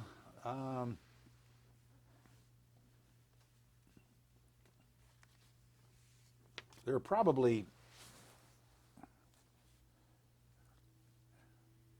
a couple of opinions that I kind of like what I said, and I've read them again not too long ago, dealing with attorney conduct and contempt in court. One involved Richard Hawk, who was the lawyer for Juan Corona, which is another case I can mention in a minute, but there's a separate case involving Mr. Hawk's multiple acts of contempt against the trial judge. And as I recall, I think Justices Rouse and Taylor upheld 10 of those counts, and I wanted to uphold the other 2 as well. And it kind of, the case presented, I think, a situation where one could comment on, you know, the role of a lawyer and so forth. Now, I may even have that a little bit confused with the other case, which is called In re Aubrey Grossman. And Aubrey Grossman was a very well-known lawyer in Oakland, very experienced trial lawyer. And he took umbrage with the trial judge very vigorously in a case that came up to us, and that may be the one where the conduct, I think I may have dissented as to the 2 that were not upheld. But in any event, those 2 cases together, I think, are worthwhile revisiting concerning how lawyers should conduct themselves in court and the respect that they should extend to the trial judge. There are methods and avenues and procedures available to a lawyer to, quote, show his contempt for the judge outside the presence of the jury. And in these cases, the lawyers didn't do that. They were challenging, you know, the judge and embarrassing the judge, and I don't think that should ever be done. So I vented my spleen, I guess you might say, a little bit in those 2 cases, but I read them again recently, and I think it's still good. I hate to see. I've been in some courtrooms, you know, over the last few years on occasion, and I'm amazed to see that lawyers, for example, don't stand when they address the court. This may be nitpicky by some people's standards, but I mean, if you go to England or to Ireland or in those places, you will see that when the lawyers come into the courtroom, they may have all kinds of contempt for the bench. And I've talked to some of the barristers over there that do. But when they come in the courtroom, the door, they will look to the bench, stop, and bow their head, and they will get a bow in return from the court. Now, we don't do that. The lawyers go banging through swinging doors and all sorts of things. They're in a big hurry to go get something signed or whatever. But I'm amazed. I mean, I was always taught, that's one thing, when I want to watch these good lawyers, Vincent Hallinan, who had a lot of contempt for courts, and he said that publicly. He went to, not to jail for that, but he went to jail for tax evasion. Well, he certainly was notorious. But he was, respects. you know, he would stand. When he addressed the court, he stood. He didn't sit at the table and put his chin, you know, like he's having a conversation like we're having now. No. So I think there's a lot that apparently is not being taught or handed down when we talk about this lack of civility and so forth that is apparently so prominent in lawyer conduct today. And yet I never see these kinds of things talked about. And I wonder why, you know, great organizations like the American College of Trial Lawyers and ABOTA, which you remember, which I'm proud to be members of them. I think they're wonderful. Could really give some guidance, and it may be that the lawyers aren't brought up that way. I don't know why it is, but I think there's a lack of respect. You know, one of the matters that you mentioned involved Richard Hawk as an attorney, and that you did say that there was another case, People versus Juan Corona, that Yes. You authored the appellate opinion of. Yes. And many people might remember that case. In 1978 was when you had the appeal, but a couple years before that, a very infamous trial involving the murder of 25, I believe it was, farm workers. That's right. A 25-count murder conviction.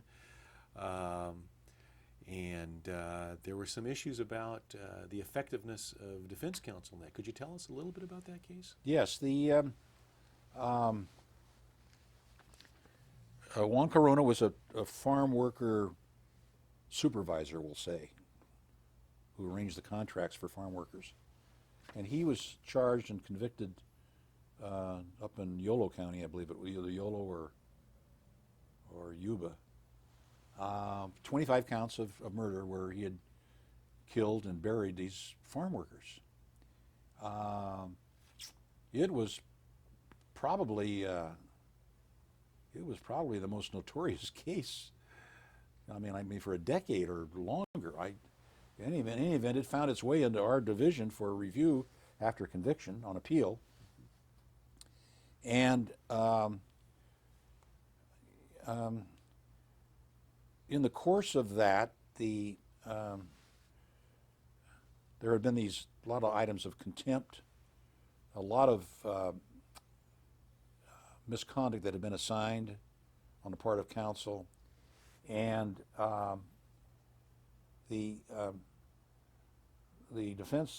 appellate counsel also filed a petition for a writ of habeas corpus in conjunction with the appeal. And that allowed him to kind of go outside the record somewhat in order to expose these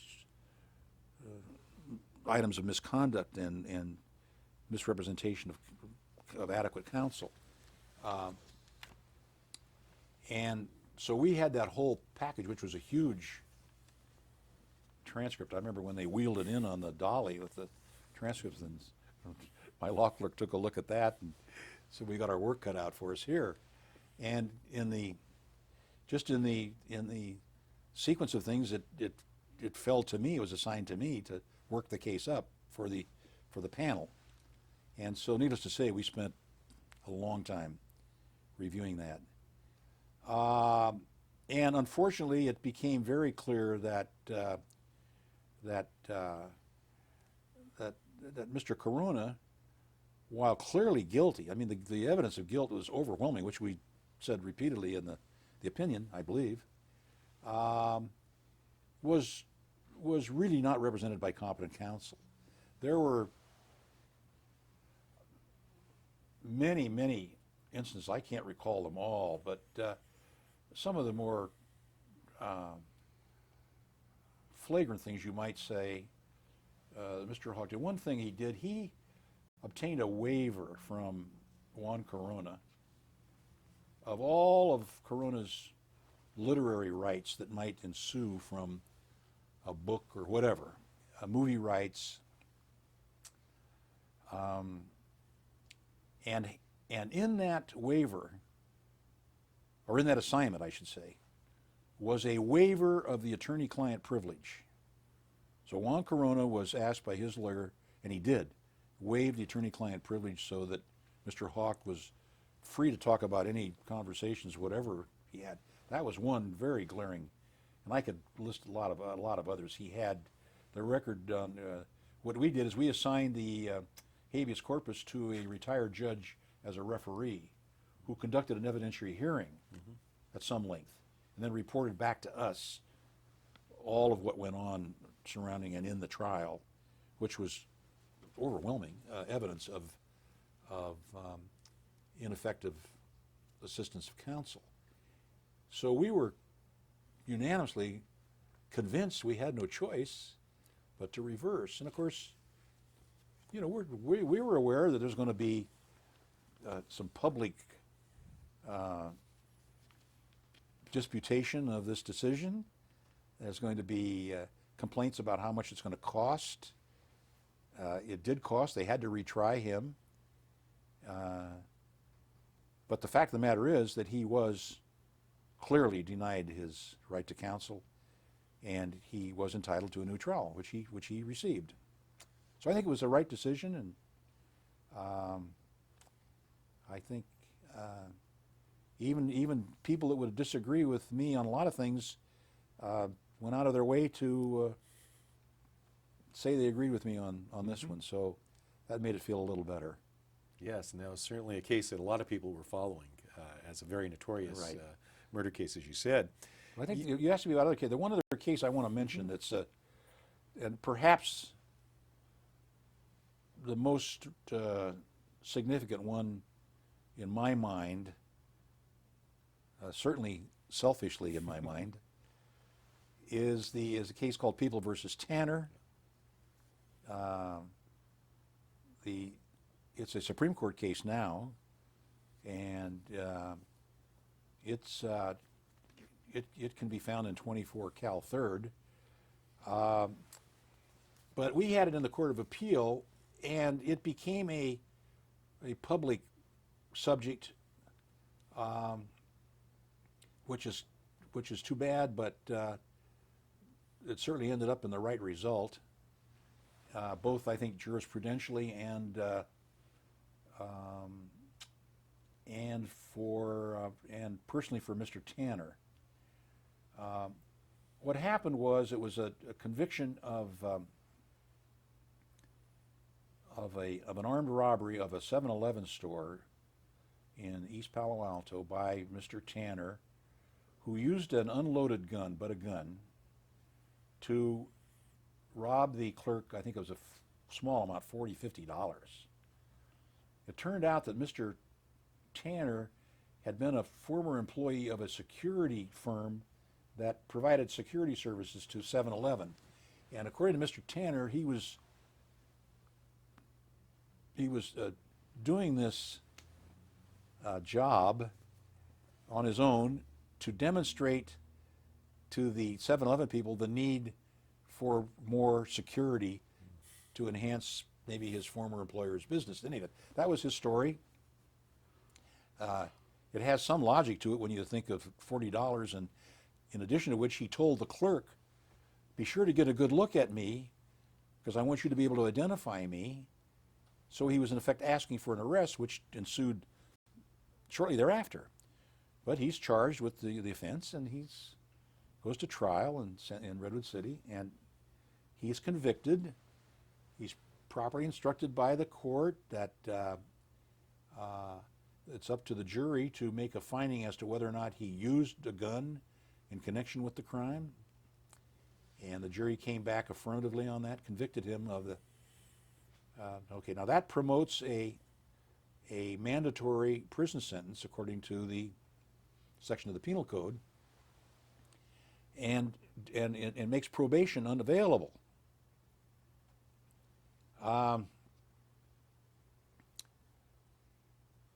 After his conviction on a motion for new trial and for sentencing before my old, very good friend, Judge Gerald Reagan, who, incidentally, I think I can say I helped substantially in his appointment to the court, and he replaced me, he took my position. We've been friends for a long, long time, and he's a very good judge, and he's got a very good heart. And when it came time for the sentencing, Mr. Tanner's lawyer asked for probation and asked Judge Reagan to strike the finding of the jury that he had used a gun in connection with the crime. And Judge Reagan did that. And so the Attorney General appealed from the order directing the striking of the finding. That came to us. And we reviewed the legislative history at great length and concluded that we had no choice. We all three of us empathized with Judge Reagan. We even mentioned that in a footnote of our opinion, which I guess you can't find anymore. Maybe somebody can find it. But we said, you know, our hands are tied. I mean, we've got a separation of powers thing here. The legislature has clearly spoken. We can't butt in there. The Supreme Court granted review. They initially came down with a decision in which they reversed us, and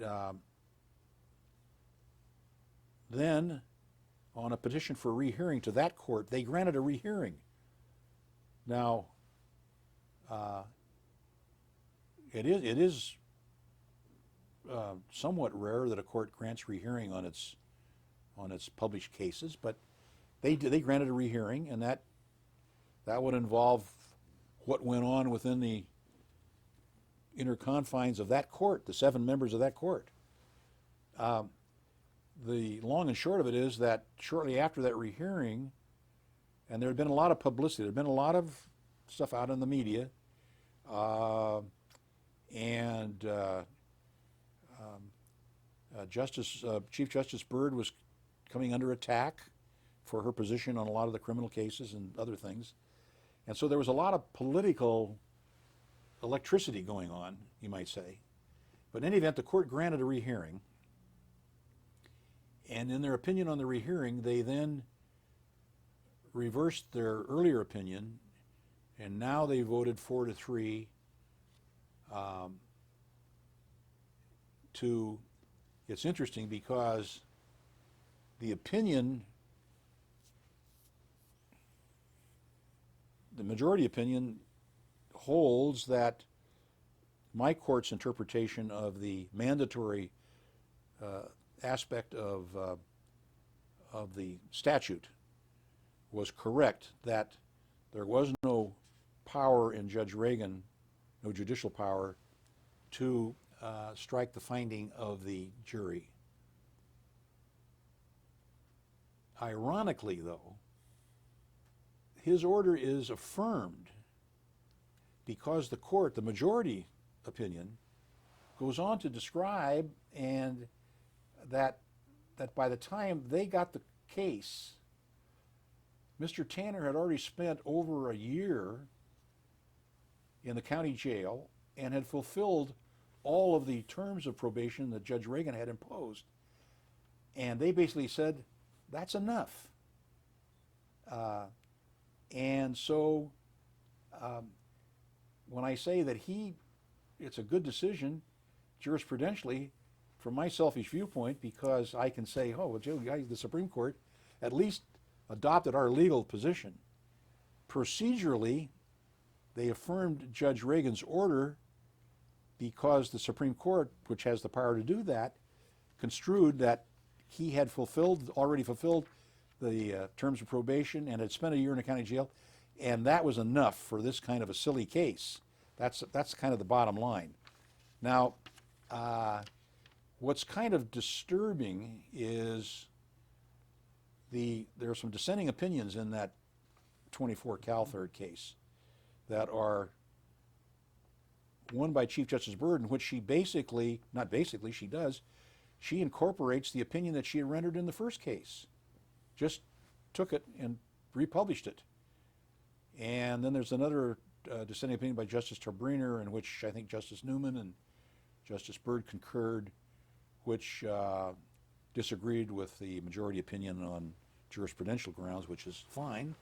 But on the legal principles involved, it was actually Justice Mosk, I believe, that changed his vote yes, to agree with you. Yes, he did.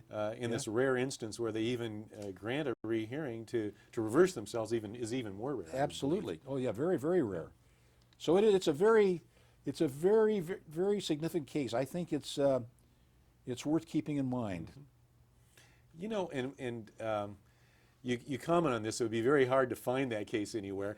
And this, of course, is what happens to many of the items that we as appellate justices work on, that we might publish a case, and either it gets depublished without any reason stated, or there is a grant of review, where sometimes the Supreme Court agrees with us, sometimes they disagree with us, and even other times they come back that they have improvidently granted that, but still are, when I say are, the appellate justice's opinion is off the books.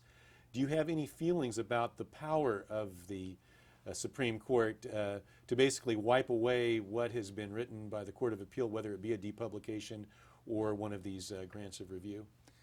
Well, I'm one of those who don't object to that power which is granted to the Supreme Court.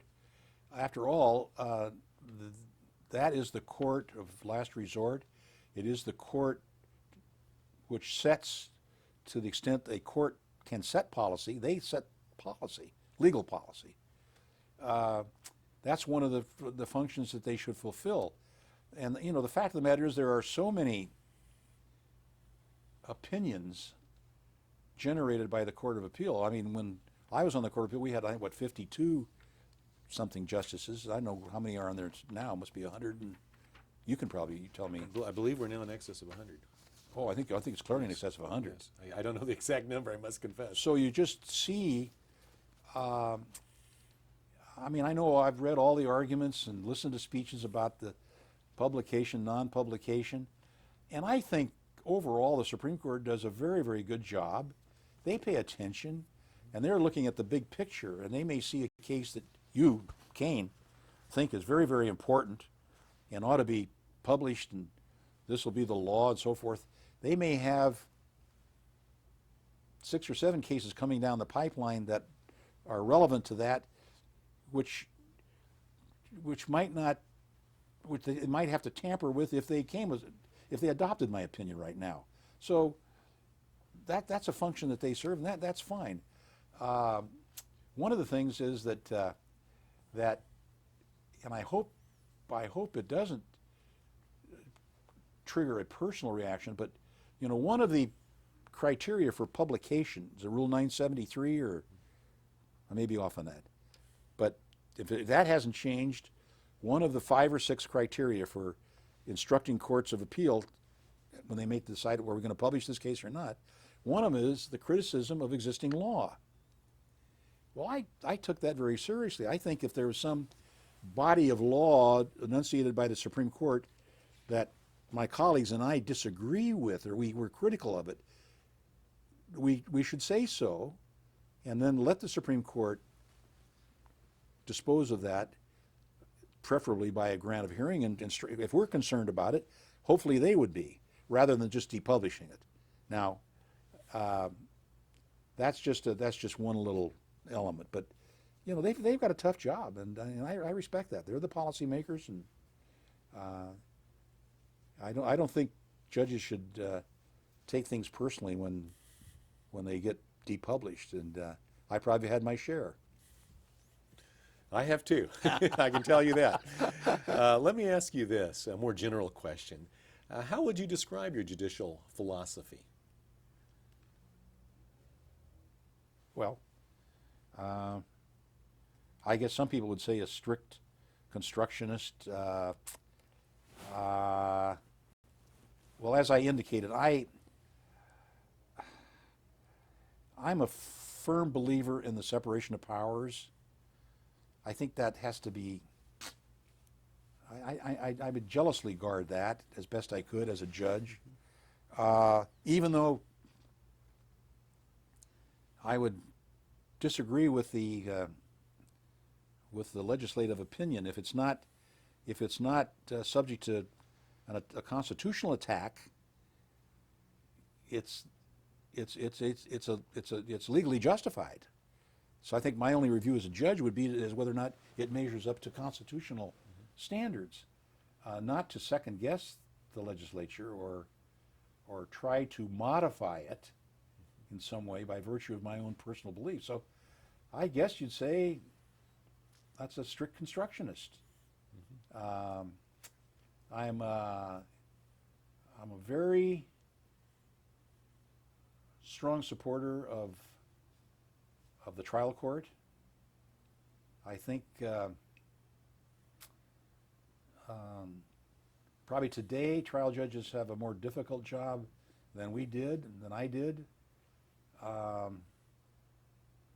There's a lot more going on. There's a lot more law. There's a lot more complexity. There's a lot more ingenuity.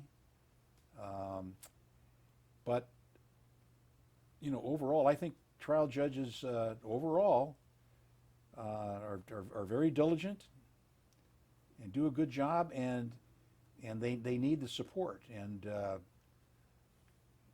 they weren't getting that in 1975, 6, 7, 8, 9.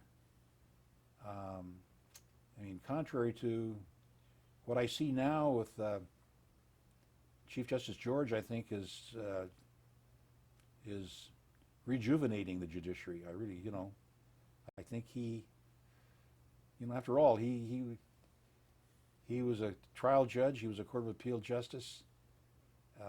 He was an associate justice, and he knows the whole system. And so, if I was a trial judge today, I'd feel that I've got somebody in my corner. Mm-hmm. You talked a little bit about talking about one of the cases you handled, your interaction with your research staff. Now, when you served on the Court of Appeal, did you use what we commonly refer to as elbow clerks, or instead permanent legal research attorneys? And by the way, what are your thoughts on the development of career attorneys at the appellate level? Well, I'm probably prejudiced. When I succeeded Justice Agee, I got a lot of applications for clerkship, although his clerk I kept for a few months because he had a 2-year commitment with Justice Agee, I believe, and he was going to go with a law firm, but so he stayed for a few months.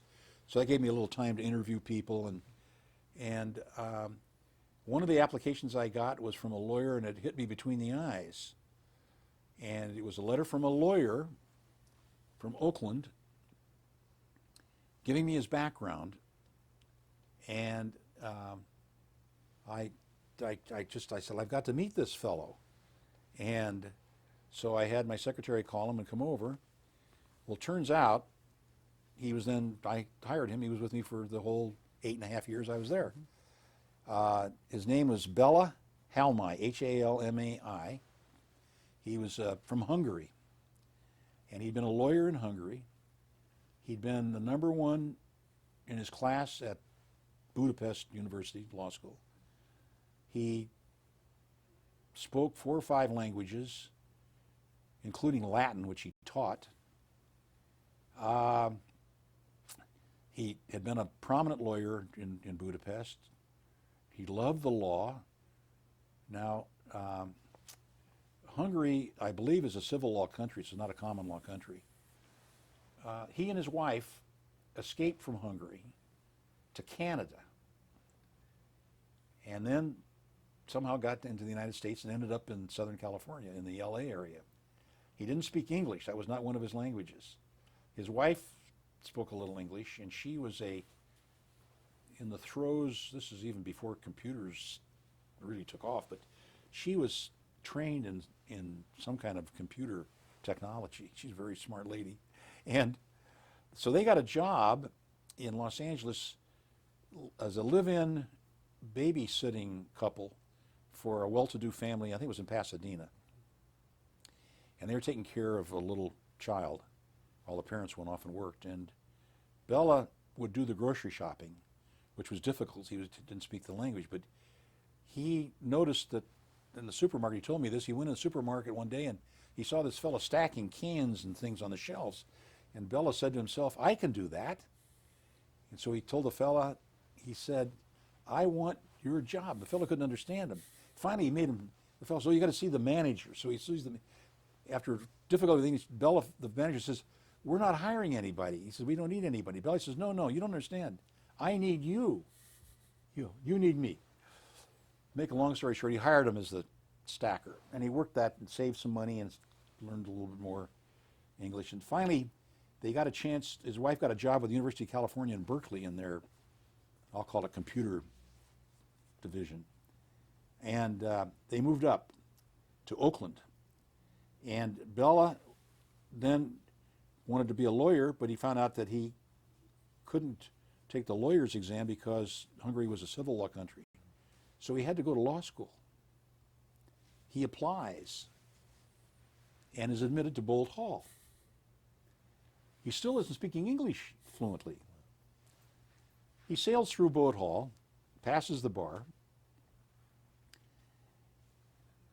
He started doing some work with a couple of appellate lawyers in Oakland, helping them with briefs and law and motion matters and stuff. And one of those lawyers happened to be an old friend of mine, and that's how he wrote to me. So I have this meeting with Bella, and we have a long chat, and I finally decide, well, that's my man. So he was with me for 8.5 years, and he did not know what a clock was or a calendar. He loved the law. Couldn't work hard enough. Then we started a program with externs from the law schools, and he would nurture them.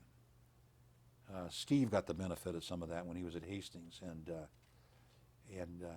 Bella just passed away a year ago. Sad to say, he became ill and cancer, and after I left, Carl Anderson took him on, and Carl would tell you the same thing I'm telling you right now, that Bella was just, I was so blessed to have him. So in that respect, if you could have career lawyers, in that caliber, I'm all for it. I mean, it's nice to have the law students, for them. I'm not so sure that it is for the judges. I never really, worked that way. I had somebody who was more mature. Mm-hmm. Now, of course, we had a screening staff at the First District that were career lawyers, and we would get some of those cases. They would be prepared for opinion practically, and those people were very good. But I think if a good lawyer can, if economically it's feasible, I'd opt for the career. Now, you've written some very fine articles about subjects such as criminal discovery, the work product doctrine. We probably won't go into that today, but let me just say one thing that kind of caught my eye was the fact that you have written an article on Supreme Court Justice Marshall McComb. That was back in 1973, and I just wondered what caused you to choose him as a subject, and tell us a little bit about that. Well, Justice McComb, this to me is a very sad commentary on our court system that resulted in his removal from office. It's sad and cruel. When I first met Justice McComb, of course, he was elderly. Because when I got to the court, I didn't know Justice McComb before I got on the Court of Appeal, but I was only 30 feet down the hall from him, and you'd pass and get to chat a little bit, and I had admired him from a distance for years, but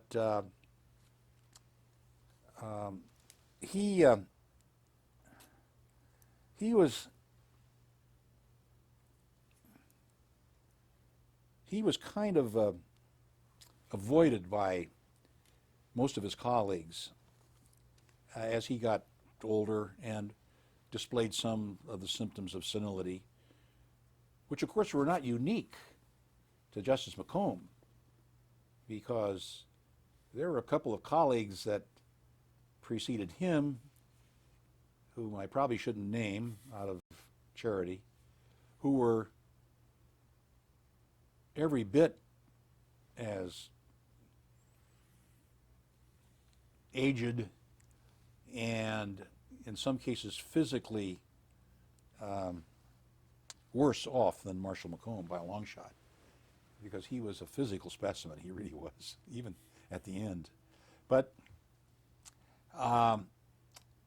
he was a very sociable person, and he would like to go to lunch and have some company. And so he would, on occasion, call different Court of Appeal judges like myself to see if we were available to go to lunch. He belonged to the Bohemian Club, he belonged to the Pacific Union Club, you name it, he belonged to all of the best places, and he liked to go. Everybody knew him there, treated him with great respect, and so I was the beneficiary of that. I'd get called to go to lunch once in a while. We usually go by car if we were going to go down to the Bohemian Club or the PU Club, and then we'd walk back. And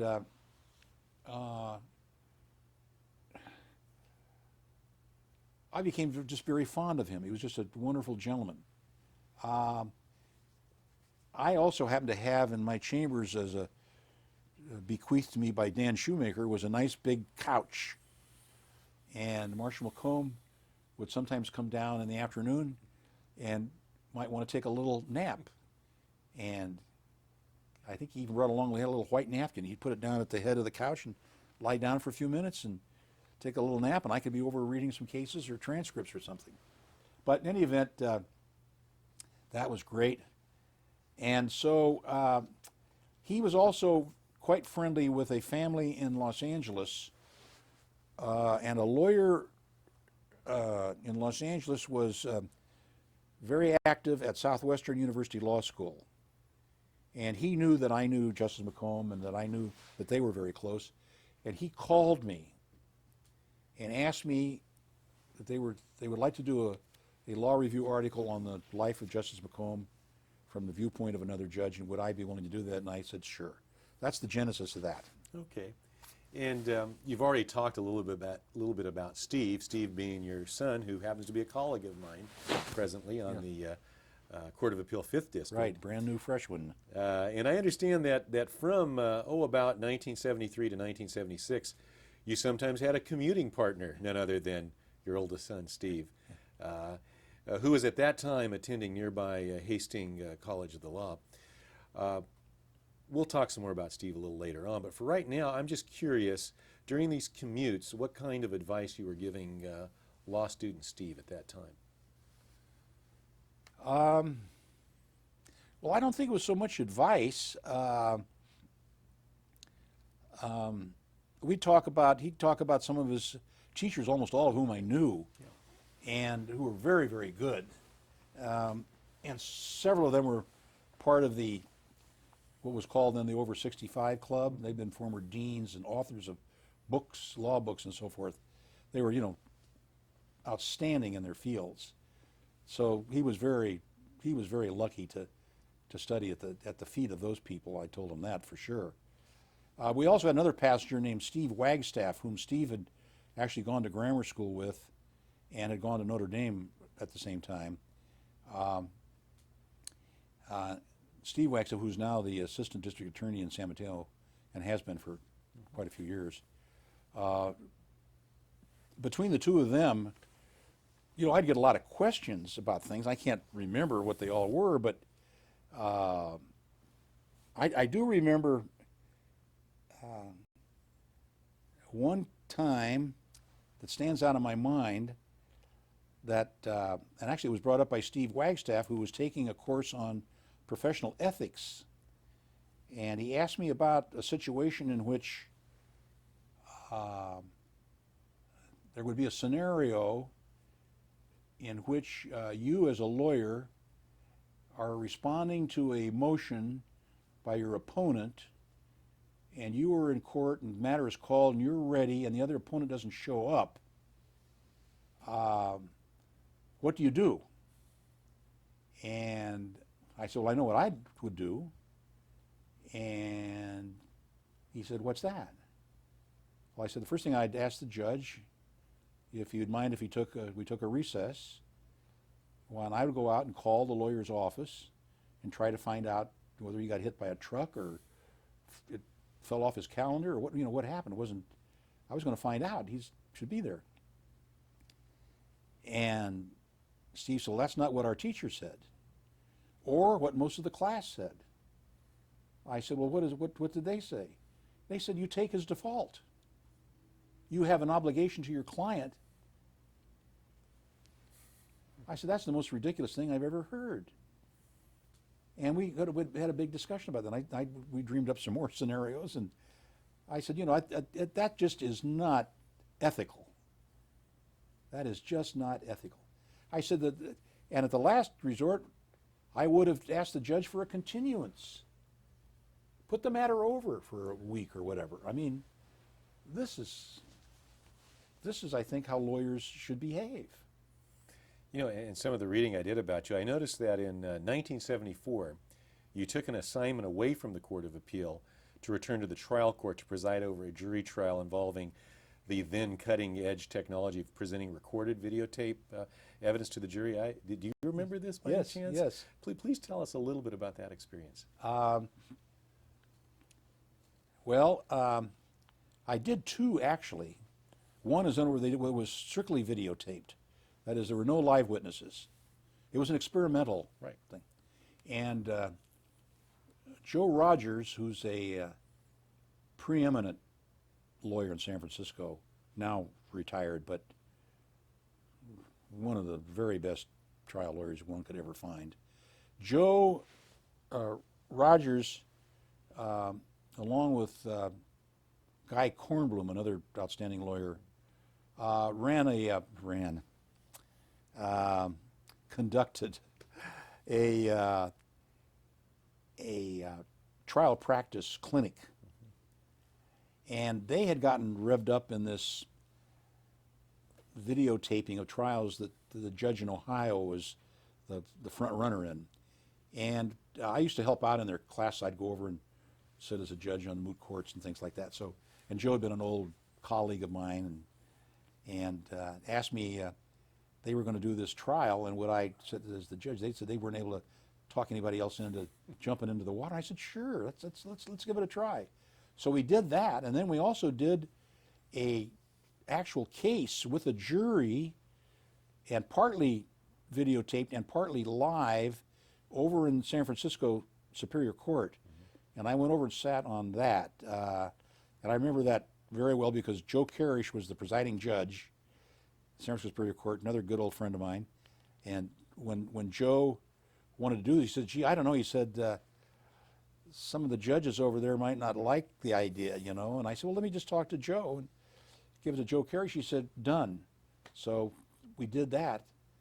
Got a verdict. It was an interesting experiment. Certainly sounds that way. Now, I don't mean to embarrass you by the next question because I know you're very modest about this, but I do understand from sources who were involved in the process at the time that you were under very serious consideration for the California Supreme Court, but that opportunity never came. And also that you were asked to consider nomination to the Ninth Circuit by President Ford. I just want to talk about that Ninth Circuit experience. Why did you turn down the opportunity to sit on the Ninth Circuit bench? Well, it's a combination of reasons. I mean, it was, again, very, very tempting. I mean, to be considered for a possible lifetime appointment to basically the second highest court in the country that's a great honor. And I didn't take it lightly. The fact of the matter at that time was that the federal judges, our pay on the Court of Appeal was higher than the Court of Appeal on the Ninth Circuit, if I recall correctly. Pretty sure it was. But the main thing was they didn't have any kind of a retirement plan for spouse and children. And I had spouse and 5 children, so that was a major factor. And of course, at that time, I have to say that the kinds of cases that were finding their way into the Ninth Circuit were really not the most exciting. That has since changed, big time, I would say, so that I think it would be a very challenging position today. But then it wasn't, and so a combination of those factors, I just thanked them very much and said, just can't do it. Mm-hmm.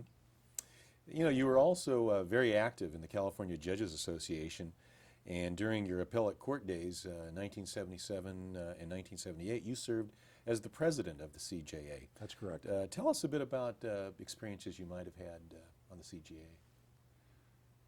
Well, they were very interesting and very contentious, I guess you might say, with the governor's office.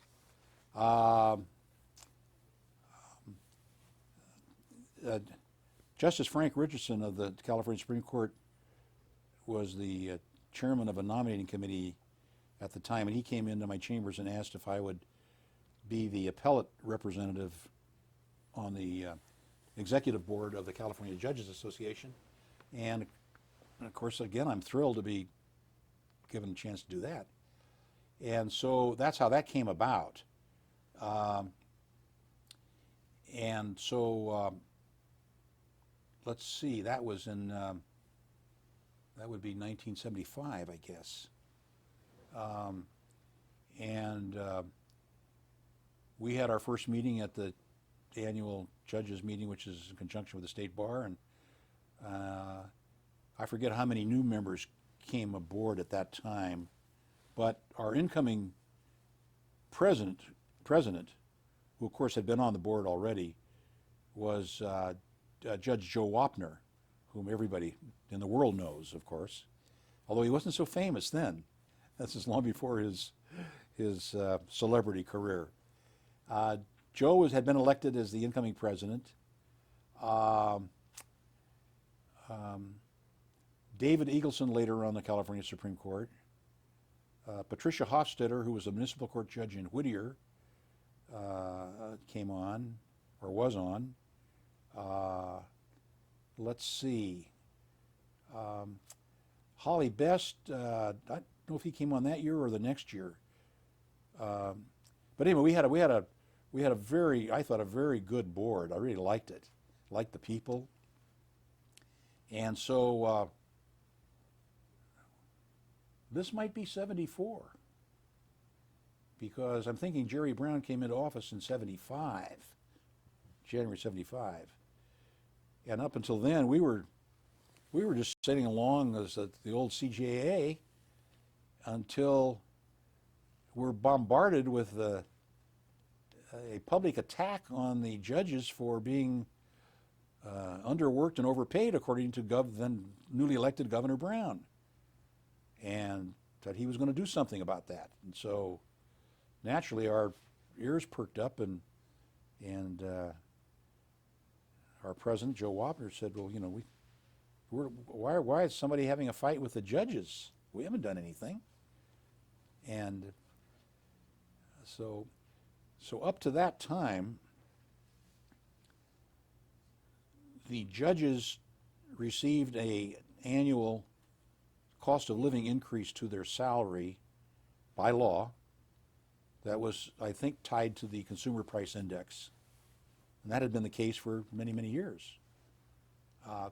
Probably one of the things that attracted some people to go into the judiciary, because that would keep up with inflation, everybody thought, except it didn't keep up with the inflation of the 70s, you know, when interest rates went to 20% and so forth. So everybody was kind of hurting. But the judges did have that provision, which was put into law at the behest of the legislature, which had become really disenchanted with the idea of judges coming up every legislative year to ask for a raise. A lot of the legislators were lawyers. They thought that was demeaning. They didn't like that. So they, on their own volition, had inserted this cost of living increase to avoid that annual foray. So now the governor comes in and says, we're going to eliminate that. And later on in some of the publications and newspaper accounts, most of which I've got, talk about rolling the judges' payback and their pensions back. As I say, these were difficult times for everybody because inflation was rampant. State employees were creating quite a fuss because they weren't going to get raises and they were hounding the governor. And whether that was the reason or an outlet, somehow they reached over to the judges and said, those guys need to get whacked too. So we were alerted to that, and we tried to have some discussions with the governor's office, and we did have some. They weren't very fruitful, and finally legislation was introduced to abolish or at least roll back our cost of living increase, etc. And of course we then had to go to battle on that, and we did. Maybe they didn't expect it, but Joe Wapner was a tough guy and he had a tough board, and we fought hard legislatively in the debates, and the result of that was that Judge Wapner and the people that were representing us, he had other judges in Sacramento, reached what they thought was and were told was a compromise. I put that in quotes, whereby the judges would agree to a freeze on the cost of living increase for a period of 18 months, and then it would come back into effect. So we would take no raise at all for a year and a half. We thought that was a very good gesture. I think it was. And so that legislation went through with that provision. So we went along and without any kind of an increase for a year and a half. And after Joe Wapner, Pat Hofstadter was elected president, and we had a few more skirmishes, and then I followed her. I was elected, and in 78, our legislative advocates and lobbyists, if you will, in Sacramento, were keeping a close eye on what's going on, because there were a couple of attempts that started to extend the freeze, and we were successful in defeating those. But now we're coming down to the end of the legislative session in June or July of 78, and nothing has happened, so we're breathing a big sigh of relief, we think, because come July 1st, our freeze is off, or I think it was July 1st, the freeze is off, and we'll then get we'll get a raise, we'll get a cost of living raise.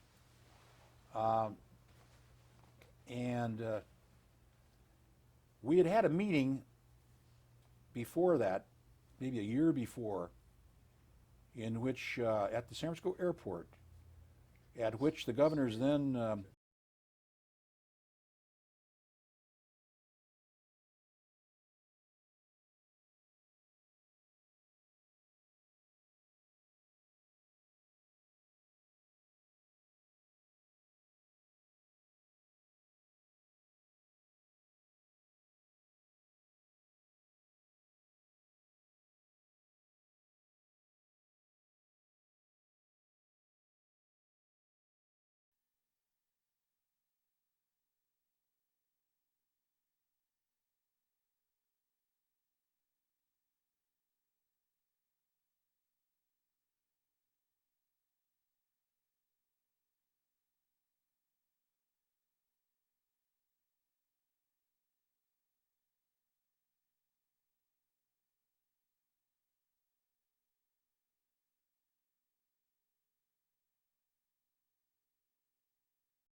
oh yes, we're at the San Francisco airport um, to discuss the. I have to back up. I think this actually was in Joe Wapner's tenure, so it was before. Would have been probably 75 or 6. Pretty sure. Yeah, I'm almost positive because Joe was presiding. This meeting was called. The governor's then legal affairs secretary, J. Anthony Kane, had requested a meeting with the board to try to see if we couldn't smooth the waters out that were bubbling between the judiciary and the governor's office, because they were. There had been a lot of public comments back and forth. And so we had this meeting. That was the purpose of the meeting, we thought. And Mr. Kane stated that, that the governor, it was a mistake on his part to have attacked the judiciary in 1975. And apologies will abound for that, but those are bygones. Now the governor is interested in judicial reform, and he's going to need the help of CJA, and wants the help of CJA to help him do that. Various items of judicial reform. Maybe arbitration in some cases, looking at the indeterminate sentence law, confirmation of appellate nominees by the Senate was one of the things he had in mind. And so we want to be working together was his approach on this. And some of my colleagues there brought up many of the things that had been said and things that Mr. Kane had done, like going down to the courthouse in San Diego on a Friday afternoon and then talking to the media about how all the courtrooms were dark there, with the implication that the judges weren't working. And well, that apologies, that won't happen again. That's not going to happen again. And the governor, is never going to attack the judges again. That was a promise. Okay, so we went away with pretty good feelings. Now we come down to this time I mentioned, to the end of the legislative session in 1978, where we have been successful in preventing any extension or even efforts to extend the freeze on the judicial salaries and reduction of pensions and so forth. It almost appeared that we were going to be okay. The night before the last session of the legislature, I received a call from our lobbyists in Sacramento telling me that I should get up to Sacramento the next morning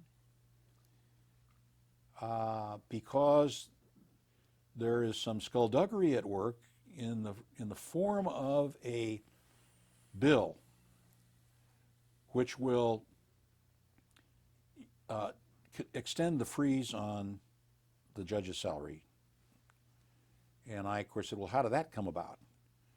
They explained to me that there was a bill sitting on the governor's desk which had to do with some courts in Solano County, municipal courts, which gave that bill what's called germane subject matter. You could not have a bill that had to deal with judges' salaries unless it was in connection with a bill that had a judicial connection.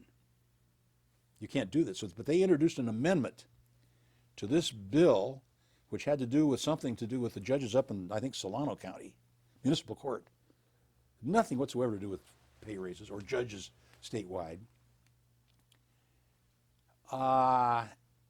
And that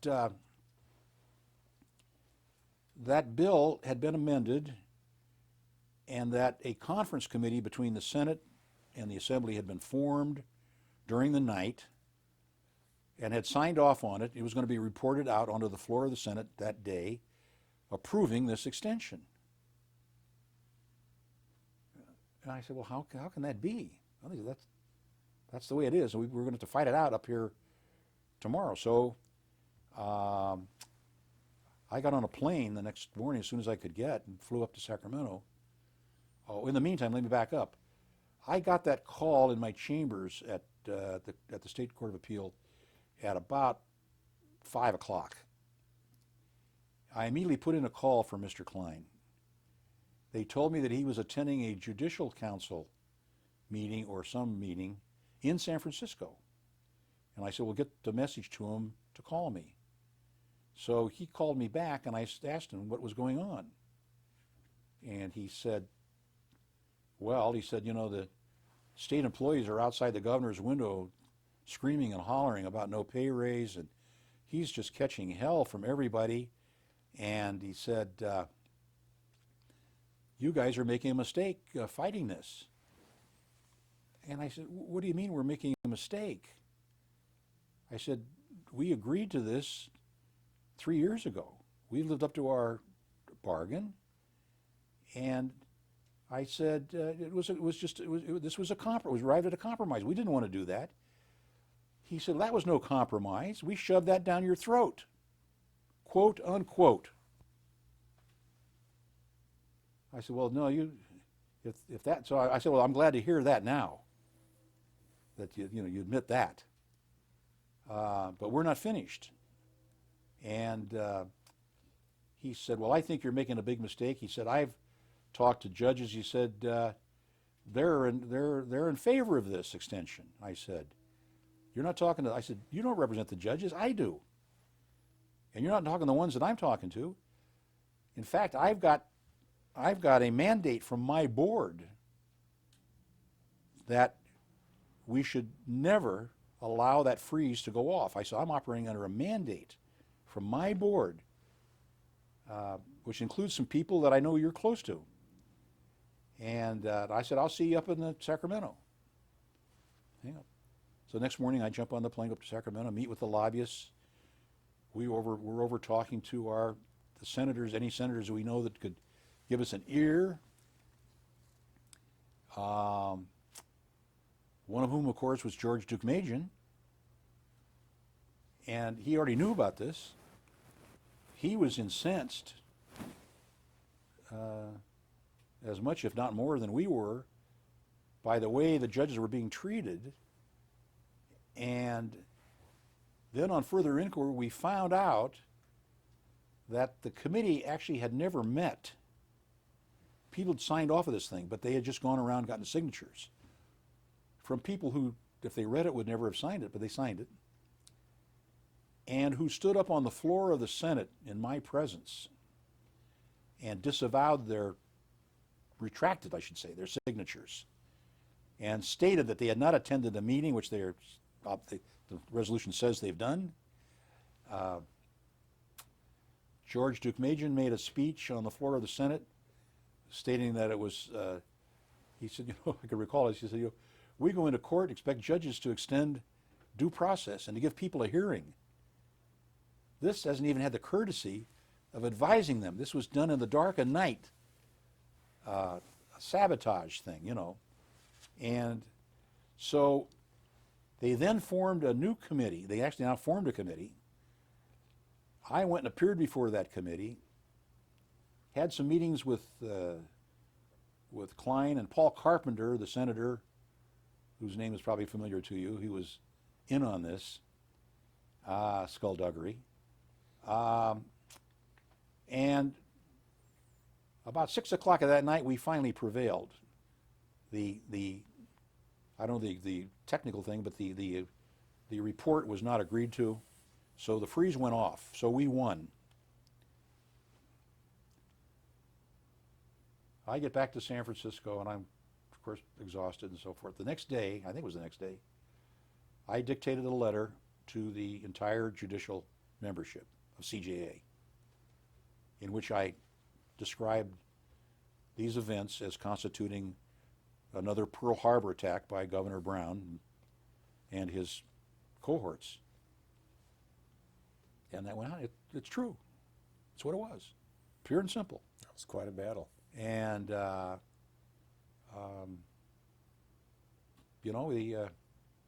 so I'm very proud of that. I mean, if I never expected as being president of the CGA I was going to have to, get into a dogfight, but with the governor's office, but we did, and justice ultimately prevailed. Why did you retire from the bench at the relatively young age of 53? Well, it's a combination of factors, Steve. I mentioned this inflation thing that we had in the early 70s when, I remember interest rates were 18, 19, something like 20% some places. We were all feeling that. I thought when I went on the bench in 1969 that even taking a big cut in income, that I had provided enough cushion that I could educate my kids through college, if everything stayed reasonably level. And that was a miscalculation, primarily because of the inflation. But in any event, that became the fact. Coupled with that was the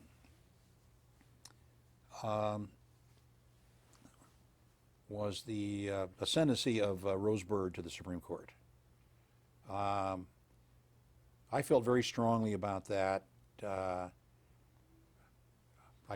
stated that publicly I wasn't talking, sub rosa to anybody. This was out in the open. And I was very disturbed by the fact that we were going to have a Chief Justice who, as I mentioned earlier, I think needs to be a champion of all of the judges, particularly the trial judges who, look up to the chief to lead the charge.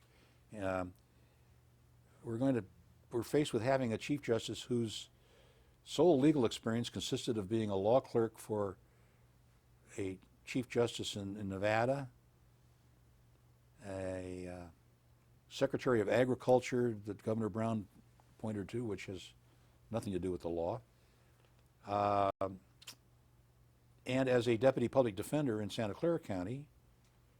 And she had actually argued a couple of cases in my court before me. And she was a good lawyer and a nice lady. She had also taught, I think, a clinical course at Stanford Law School. So that was all fine. That's good. But not for the Chief Justice of the state of California. So I objected to that. I didn't do anything particularly except to make it known that I objected to it. I didn't testify against her at her confirmation hearing, but a lot of people did,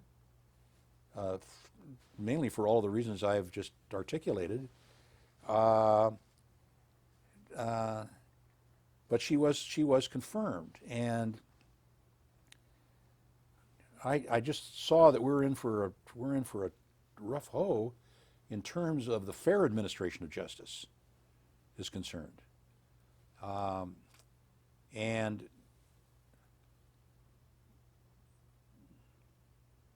for example, and shortly after she was appointed, I met her for the first time, face to face at some place, And I remember she mentioned to me, she says, "Oh, you're the judge that goes back and sits on the trial court." She says, "I think that's a wonderful idea." And I said, "Well, I've done it, and I think it's good. It certainly helped me kind of keep in touch with things, and I'd recommend it." And she said, "Well, yeah, I think that's great." Well, soon after she became the chief, instead of asking for people to do that, she started bringing people from the municipal court up to sit on the Supreme Court pro tem. And that just boggled my mind. I mean, with all of the fine appellate judges that we had, plus Superior Court judges, that she would drop down to the municipal court, not to demean it, but just the fact is that's a different world. And there's no need to do that. And she did that, obviously, with premeditation. So I didn't like that. Then, as time went on, she became to be more intrusive into the affairs of the Court of Appeal. She became critical of the method in which, the mechanics by which our court was hiring staff personnel, like the clerk, the deputy clerk, that sort of thing. She had some totally unfounded position that our people were exercising, race discrimination or gender discrimination or both in the way they interviewed and processed potential employees for the Court of Appeal, totally without any grounds at all. Well, that bothered a lot of my colleagues who heard about it, even more than myself, because they called for a meeting with her. I think it was Winslow Christian who said, "Wait a minute, we can't have the chief down here telling us how to run our court. I mean, she's got financial strings on us, that's true, but I mean, to come down and tell us how we hire." So we had a meeting. I mean, he arranged a meeting that was held in Winslow's chambers. And I think there were 12 of us maybe on the whole first district, were present at that meeting. And I don't think I said a word, but I'll tell you, there were some hard questions asked by people, as a result of which there were, aside from the denials of interference, there wasn't any more after that. Then we got word of how some of the employees over in the Supreme Court place itself were being mistreated. And that was conveyed to me personally by one of the bailiffs at the Supreme Court later, when the Rosebird battle really got going. And he's a black man, and confided into me how he had not been treated properly. And so I thought, my goodness, this is strange that we have somebody that's an avowed spokesperson for all the freedoms and lack of discrimination. Why am I hearing this? And then, of course, as the opinions came down that she authored, became disturbing. The fact that she would not join a single death penalty case was very, very bothersome. And there were other opinions that I didn't care for, but we were bound by them, of course. She had it was sad because if you were to have a meeting with her, and I had a few with her, she had appointed as her assistant, she gave him a title as, I think, executive legal assistant, a young lawyer that she had met in her Stanford activities. I forget his last name, Steve, I should remember it.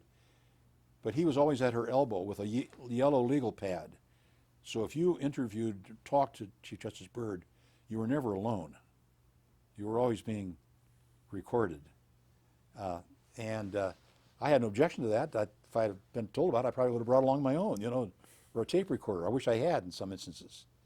But any event, I thought that the court and therefore the judiciary we were losing our stature.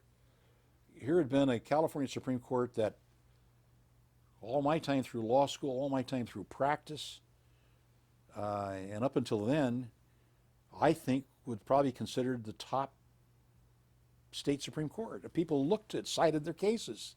That was changing. People were ridiculing California, and that rubbed off on all of us, I think, or should have. And so I frankly just got disenchanted. And so when you add all those things together, I thought, gee, I just don't think that I can afford to spend the rest of my life fighting a losing battle, and particularly at the expense of probably not being able to get my kids through college. So again, the soul searching goes on. I bit the bullet. I told the press why I resigned, which is basically the same thing I'm telling you today. It's all there. The record's all there. I recall saying that I thought she'd given a speech talking about doing justice, and I wasn't being facetious. I wasn't being bitter, but I said, well, if she really wanted to do justice for the system, the best thing she could do would be to resign.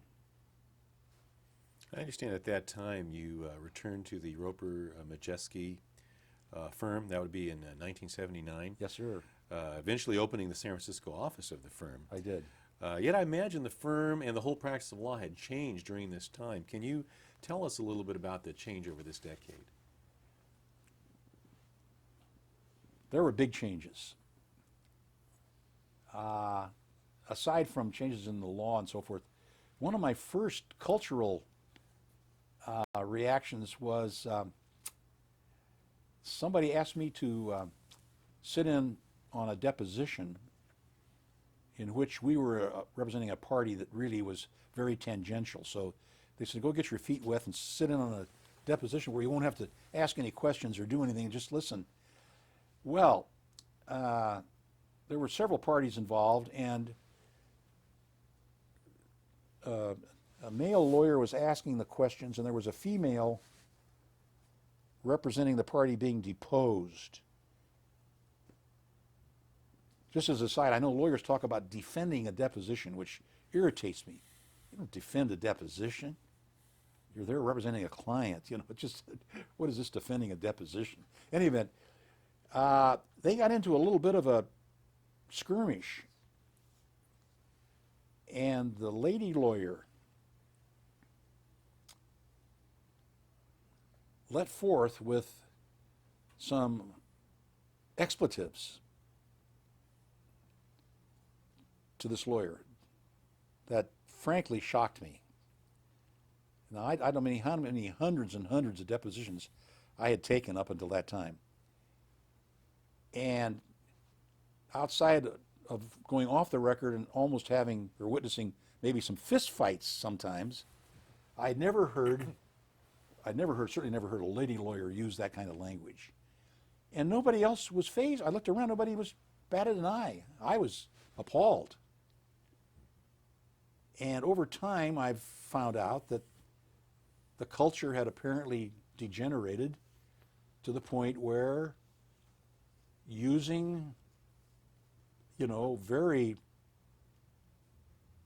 profane, vulgar language is commonplace. Now, that was a big shock. Now, as far as the law is concerned, of course, in the practice of law, when I left to go to the bench, we did not keep timesheets.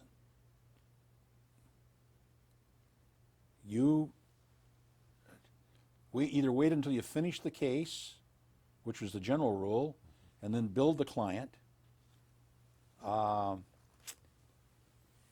And that was a lengthy process. You have to sit down, go through the file, and if you tried all the stuff, but you got where you could do that pretty well. And I'm going to say that in all the years I did that, almost without exception, the following week the check would be in the mail.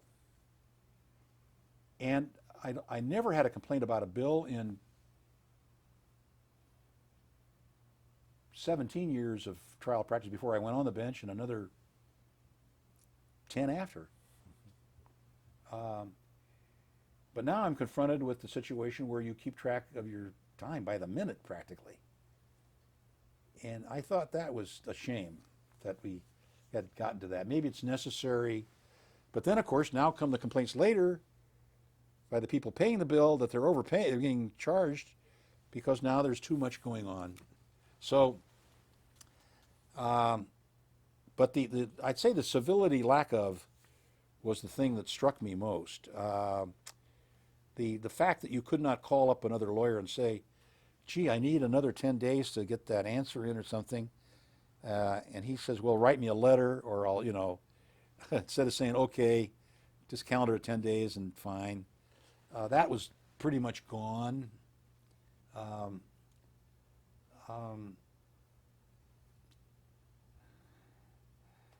The people say, and I think it's true, the profession has become a business. It is a business. I mean, it's a humongous business today. And with all of the mergers and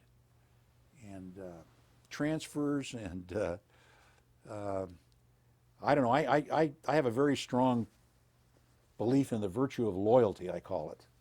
I think it's the major virtue. And of course, when I grew up in the law business, it would be unheard of to think that Loris and Driscoll at Bronson McKinnon would next week go over to Keith, Creed, and Sedgwick, or to Brobeck, Flager, and Harrison, or the Jack Bates at Pillsbury, Madison, Sutro would now go over to Morrison and Forster, or to Heller, Ehrman, White, and McAuliffe.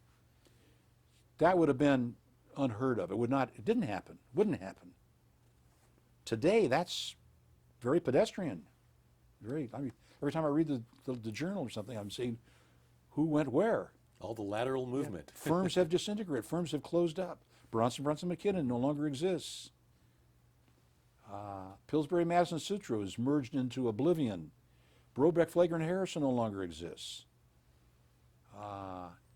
Morrison and Forster, which was a very nice bank firm, but very small, very prestigious, but stuffy, now is one of the biggest firms in the country. I mean, it's a different world. And it's a shame that, I think people have to miss the joy of really representing a client, except for the sole practitioner.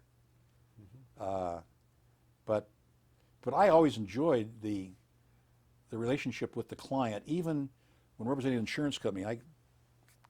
Over time, if you represent a person through a trial that they think they are right in and you prevail, they have as much gratitude to you as if you just won $1 million, it seems. I still have friends of people that I represented 40 years ago in a lawsuit, personal injury lawsuit, that they thought they were correct and we happened to win, and they say, they think I'm sliced bread, and I'm not. But I mean, those are wonderful feelings, and I have a lot of very, very good friends, plaintiffs' lawyers I tried cases against, lawyers that beat my brains out, that I love dearly. We've been lifelong friends. Many of them have passed away. But the few plaintiffs' cases that I had, and I had a few, it's a great thrill to get some meaningful justice for your client. I mean, that's an accomplishment. Going into the early 1980s, I understand that there was at one point a time when then President Reagan nominated you to the nation's Legal Service Board, and you went before the U.S. Judiciary Committee. Actually, that committee was the Human Resources, Labor and Human Resources called. Okay, that's right. That was the Senate committee. Correct. That's right. And you were confronted by some pretty fierce opposition. Can you tell us a little bit Yes, about I that was. experience? That's a great experience, and probably most lawyers won't have that, and it's too bad. the Legal Services Corporation is that public corporation created by Congress to provide funds to the poor, legal funds for legal services out into the communities.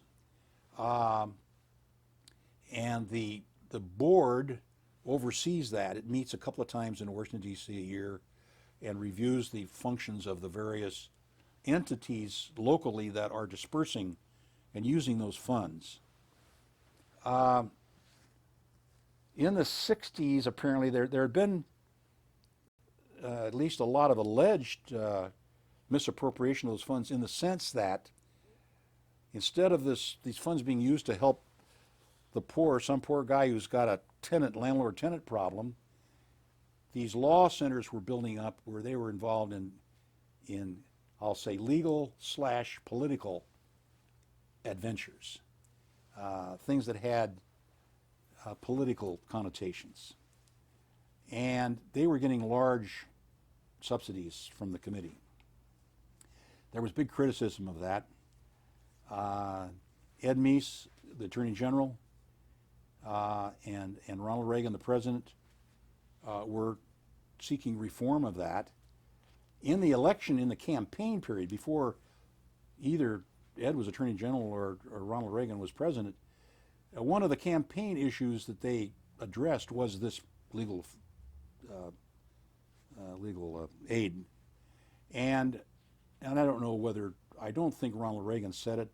I'm not sure that Ed Meese said it. The connotation was, and of course the attribute that was given to it was that they were going to close it down.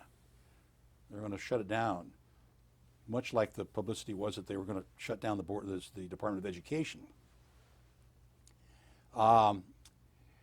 So the board, I think, was 12 members, 11 or 12, and up until 1984, I guess, Ronald Reagan had nominated 4 or 5 people to fill vacant slots on that board, none of whom got out of this committee because they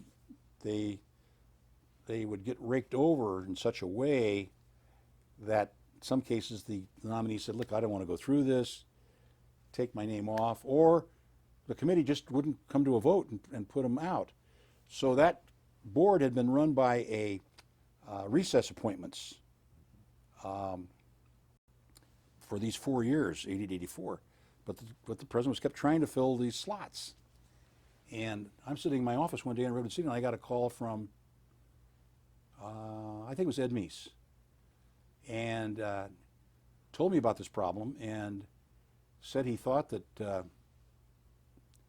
he didn't think I had any political skeletons or anything in my background, and I'd easily clear a FBI investigation, and would I take on the job? And I said, well, I don't know what the job is. If it requires much time, I can't, because I'm trying cases now again and stuff. But if it's not too much of a time factor, he said, no, it's only a couple of meetings a year and a lot of paperwork, but you can handle that. I said, well, if I could help the president, if you think that'll help him get a board, sure, I'll be happy to do that. So they put my name in, the FBI did its check and so forth, and now comes the time for confirmation it goes through the committee. And so Reagan had nominated myself and I think either 4 or 5 other nominees. I think there were 6 spots open, but he may have nominated, I think, 4 or 5 of us.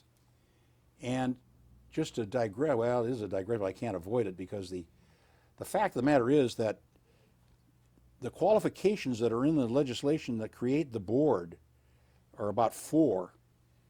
One of which is that you've had some experience in administering legal aid. Number 2 is if you are a member of the bar of a state, any state in the United States. Well, I was a member of the bar. I mean, that's all you had to be. That's that one criteria. One is that you needed to be a person who would qualify as a recipient of legal aid. In other words, you had to be below the poverty line. One member of the board has to be below the poverty line. So I came in there, I guess, as the lawyer. I'm not sure, but we had a meeting the day before with the 4 or 5 or 6 of us, which was very nice to prepare us for this hearing. What we're going to be asked probably, and a warm up in the bullpen, so to speak.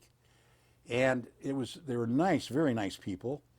And for example, the lady that qualified as one who's entitled to below the poverty level was a very, very nice black lady from a little town in Texas.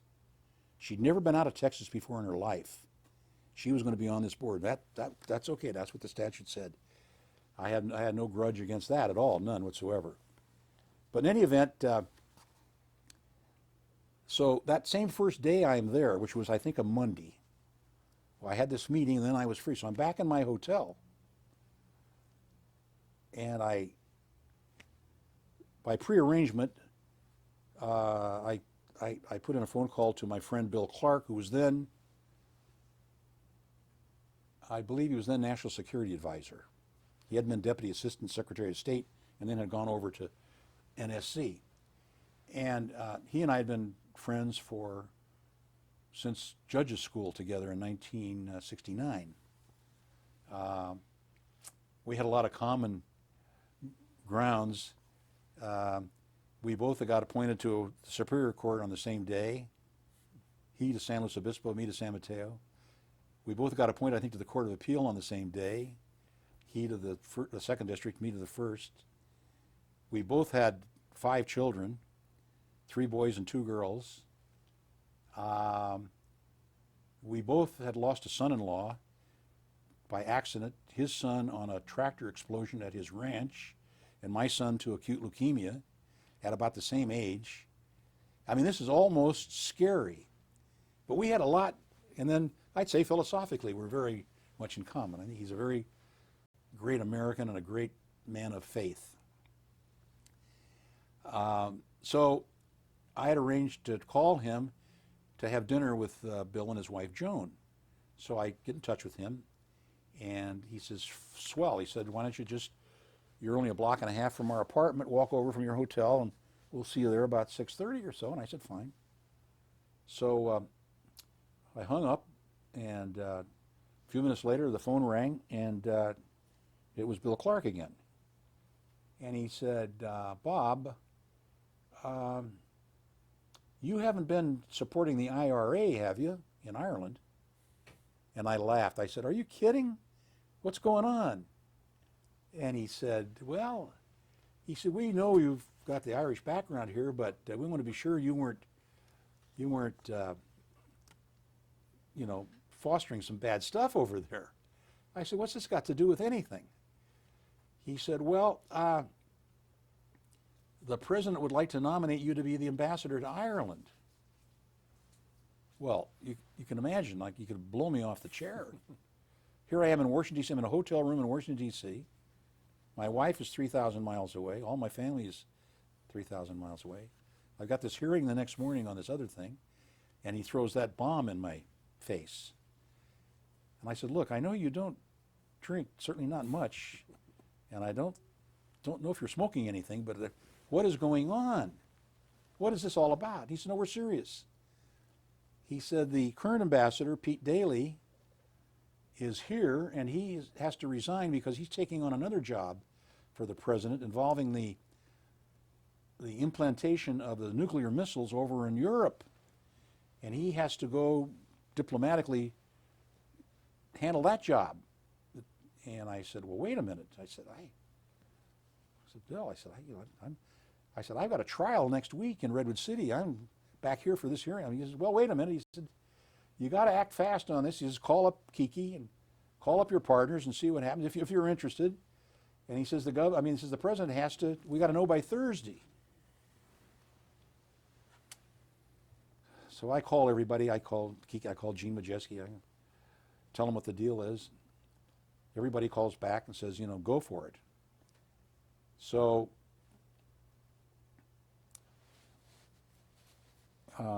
Bill says, well, fine. I want you to meet Pete Daly tomorrow morning at 7 o'clock in the hotel restaurant for breakfast. He'll tell you all about the job. So I meet Pete Daly next morning. He fills me in, tells me what a wonderful job it is and how I'll enjoy the Irish people and all the good things. And so I trot off to my hearing now, and I tell the rep from the president's office about. I said, "Look, I'm moot because now the president's going to nominate me to go to Ireland. I'm going to be gone for a couple of years if it works." And he says, "Well, why don't we set everything all up?" He said, "What's the deal?" And I said, "Well, you told us this thing was going to be at 10 o'clock. It's now about, no, excuse me. It's going to be at 8 o'clock and it'll be over by 10. And it's now about 7:30. We're in the Senate office building." And I said, "I've got a plane out at Dulles at 1:30. Based on your telling me it will be done by 10, I figure that'll give me plenty of time to get out there. I got to get back to Redwood City because I do have to start this trial on Monday, and I got some preparation to do. And then all this other stuff with the ambassadorship is going to probably start flowing." And he said, "Why don't we just go through the hearing and let the thing go, and then your nomination can be withdrawn." I said, "That's fine with me." So we go into the hearing room, and you've seen all those pictures of those hearing rooms on the television. They're a little nicer now than they were then. They fixed them up in 20 years. But Orrin Hatch was the chairman of that committee. I think Tom Eagleson was the ranking member who ran for vice president, you recall, withdrew then with McGovern from Missouri. Others on the committee were Ted Kennedy and Metzenbaum, Howard Metzenbaum.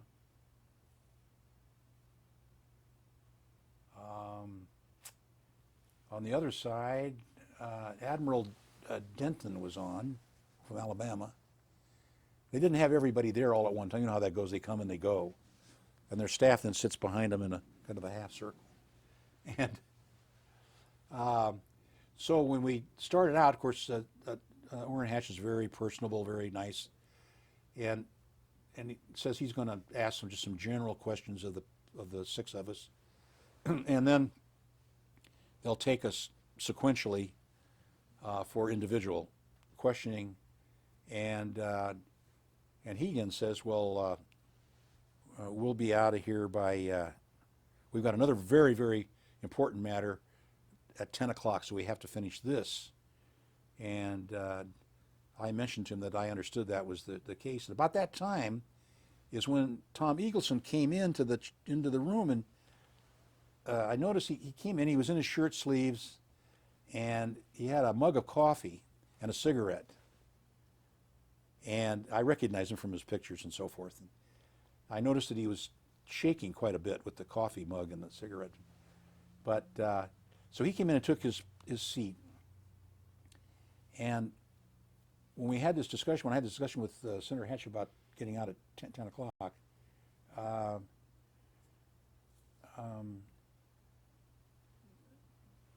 Thomas Eagleton broke in. He said, wait a minute. We got to come back at 2 o'clock," he said. "Senator Kennedy has advised me that he can't be here this morning, and he wants to, question this panel." And Orrin Hatch was upset with that. He made a speech about how nobody had advised him that anybody needed an extension. Out of courtesy, he of course would do that, but he wanted to know if anybody on the panel here would have a problem. And I raised my hand, and he said, "Well, Justice Kane," or Judge Kane, he called me. He said, "What?" So I explained to him I have this plane to catch at 1:30. I needed to get back. I had been assured that we would be finished by 10. He said, "That's correct." And so I don't know quite what to do. I said, it's a real problem. And he said, "Well, maybe we could, would you have any objection to going first?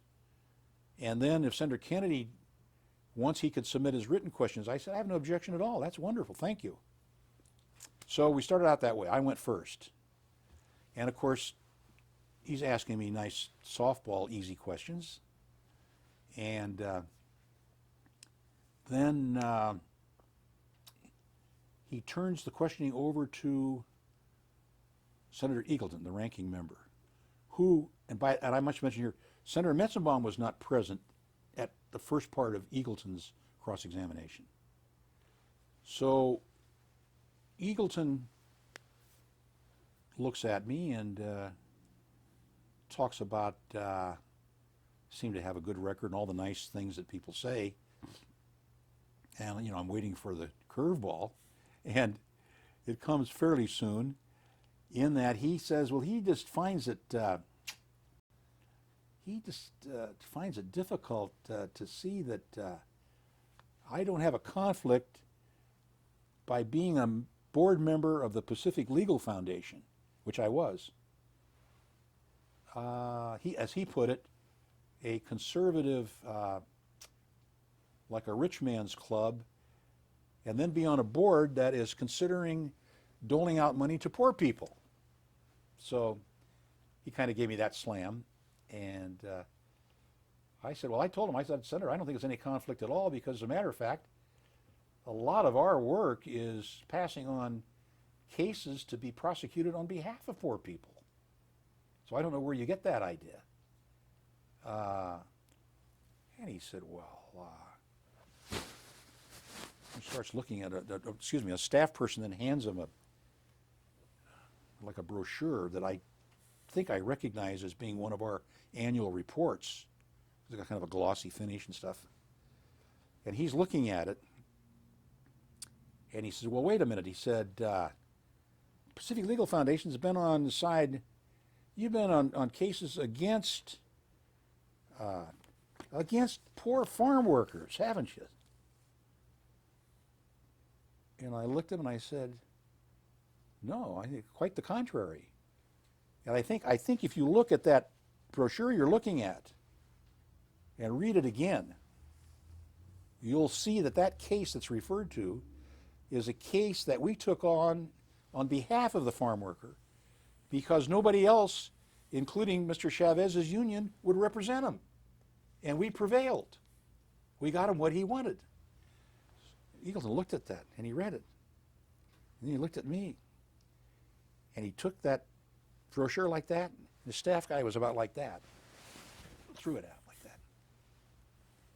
And about that time, Metzenbaum is coming in. Now he sits down. And he wants to go after me on the basis of the Pacific Legal Foundation. But he starts in right away and he says, well, now, tell me who the biggest donors are for the Pacific Legal Foundation. I said, Senator, I haven't got a clue. I couldn't tell you. Whoa, I mean, you're on the board, you supervise that, you know. And he got real nasty, and Owen Hatch jumped on him. And I don't think I've ever seen two senators that angry with each other. They were shouting. Hatch was saying, look, I'm the chairman of this committee. We don't treat witnesses like that, blah, blah, blah. And Metzenbaum was coming right back at him and says, well, you may be the chairman, but you know, they really went at it. They were red-faced. So we had some more questions along that line. I tried to explain to him that we don't look at who the donors are on a we know that annually, sure, you get a report, but I said many of our donors donate $1, $5. I've seen a lot of that. But our main work is helping people protect their property rights and so forth. And he said, well, okay, so let's go to another subject. He said, I just got here and I haven't had a chance to really review. He said, but I can see here, he says, you've had a pretty distinguished career. And I said, well, thank you. I think I've enjoyed it. And he said, but I can't believe some of the things that are being said about you. And I said, well, until I hear them, I don't know what they are. And he said, well, I'm seeing here that you gave a speech and talked about the Supreme Court Chief Justice, that she should resign from the court because she had cancer. He said that. And she suggested that, Roseberg did at one time, and others. I said, well, Senator, no, I didn't say that. I don't know how any human being could say that about another human being. But I know where that story came from, and I'm going to tell you. And he said, well, go ahead. I said, right after I had left the Court of Appeal, the president of the San Mateo County Bar Association asked me to speak at their annual bar dinner and give my impressions of the judiciary. I was very flattered to get that, and I went down and I gave the speech. And I said, I like to use medical analogies to get a point across, if I can. People seem to understand that. So I told him that, and there was quite a bit of criticism of the courts going on in the media at that time. And I said, you know, the trial judges get blamed every time somebody gets released on bail.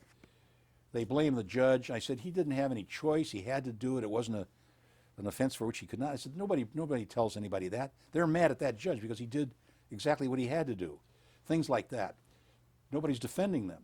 I said, you know, the problem is the public, I'd like the public to know, the problem isn't on the courts, if there is one, doesn't lie at the trial level where people go and see these things day by day. It's at the top, because we're not built like a building where you build a foundation and go up. The legal system is built from the top down. What comes up here tells people how they do down here. I said it's very much like the patient that goes into the doctor's office and says, the doctor says, what brings you here today, Steve? Well, I've got this big swollen toe. It's just, killing me. The doctor looks at that and sees that maybe he's got gout or something and going to give him a prescription. He said, well, now, anything else bothering you? Well, the last month or so, I've had a lot of tingling in my arm down into my fingers. And I shake it and I can't get rid of it, and it's just been hanging around, but it doesn't interfere with me working or whatever. The doctor said, wait a minute. You're having tingling down your arms, and you're talking to me about a sore toe? Let's take a look. So they do a CAT scan and so forth, and they found out he's got a brain tumor. He said, we're going to forget the toe. We're going to take care of it, get rid of that. I said, that's the analogy to our judicial system. If we get a tumor or an illness up here, it's going to affect what happens down here. So from that analogy, oh, and by the way, one of the lawyers present, and I won't name him, but he's a nationally recognized lawyer today, who was in that audience and who had a lot to do, in a way, with Rose Bird's ascendancy to the court, came up to me afterwards and told me he agreed with everything I said. So it made me feel good. Except the next thing I hear is that, not the next thing, but later on, when the campaign against Rose Bird was flushing out, she gave a talk to a group of breast cancer victims that had survived. This is a sad story, because she herself was a breast cancer victim, and I mean, I knew about that, and I'm very sympathetic to that. My wife has had breast cancer, so she was speaking to this group in Los Angeles, and it was during the time when the political campaign was on for the recall and so forth. And I have that speech, and in it she refers to her critics, not by name, but stating that one of her most vocal critics was suggesting that she should be off the court because of her cancer. No names mentioned, but, you know, the cat has the milk on the whiskers from the dish that you left in the room. So, and then later I heard not a judge at the time, I don't think, but later a judge reiterate that statement, which of course is one of the most callous things I think I've ever heard. So I told Senator Metzenbaum and the others, I said, you know, that offends me, and I assume it offends everybody in this room, but that's the way that story came up. He said, well, I didn't think that a Supreme Court justice could be, I had to correct him that I said I wasn't a Supreme Court justice, I was a Court of Appeal justice, but be that as it may, nobody would say that about anybody.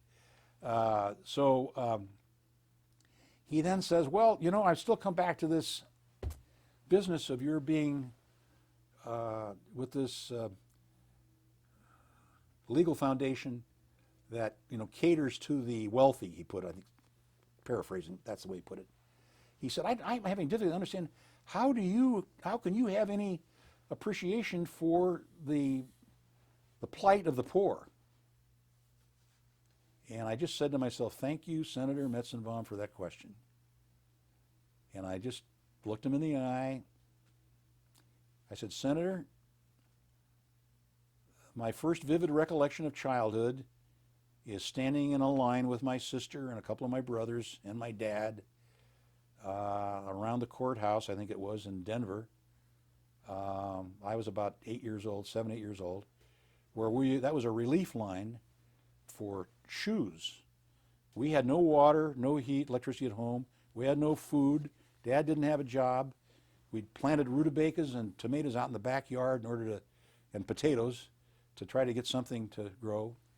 And I said, that wasn't just one day, that was quite a while.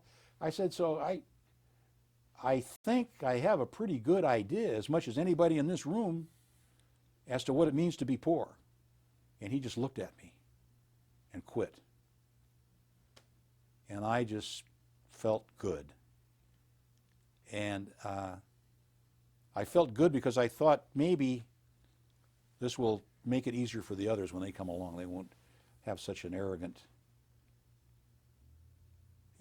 panel to confront. And that's quite an amazing story that you could relate your own childhood as a primary qualification for service on this kind of panel, which was a moot issue as it turned out. Oh yeah, it was a moot issue, sure. Nobody knew that I wasn't going to be there. But any event, that was that. So I was withdrawn later. Yes. And you alluded to the fact that one of the reasons, well, actually the reason your nomination for the Legal Service Board, why that nomination was withdrawn, was you were going to be appointed to be ambassador of the United States to Ireland. That's correct. And in fact, you had some previous international service back in 1982, serving as an arbitrator in a treaty dispute with Poland. Yes. Yes. Is that correct? Yes, that's correct. Tell us about these experiences. You, in '84, you're appointed to be U.S. ambassador to Ireland. What was your experience like in these international arenas? Well, the 1982 thing with Poland was not a long-lived matter.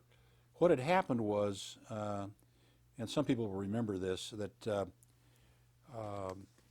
when they declared martial law in Poland, Ronald Reagan terminated Poland's air rights into the United States. They had air rights under an international treaty. And he basically said, if you're going to have martial law, you're not going to be flying your airplanes over here. And that's what he did. The treaty called for arbitration of any disputes. So Poland called for arbitration. They demanded arbitration.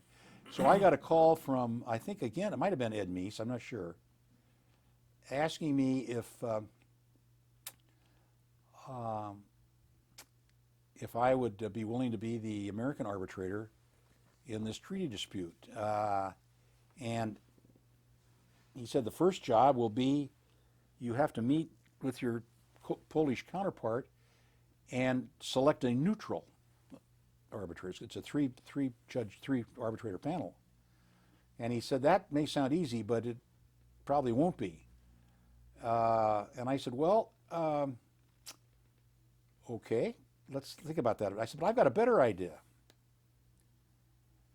I said, why don't you ask the president to consider my partner, Gene Majeski, who was Polish, born and raised by a Polish father in Chicago. He might even know a little of the language, I'm not sure, but he's very bright. And I think that would be, he'd have a lot in simpatico. He'd be a good man. So they took that under advisement and said, okay. So I was not going to go to do this. Then, unfortunately, Gene got a bad back where he couldn't. He was in bad shape for a while. and certainly couldn't fly and all that. So they came back, and that's how I happened to go. So they pick a neutral spot. They picked The Hague. We had to have a neutral spot to meet. They sent a legal advisor along with me from the State Department, a lawyer, legal advisor.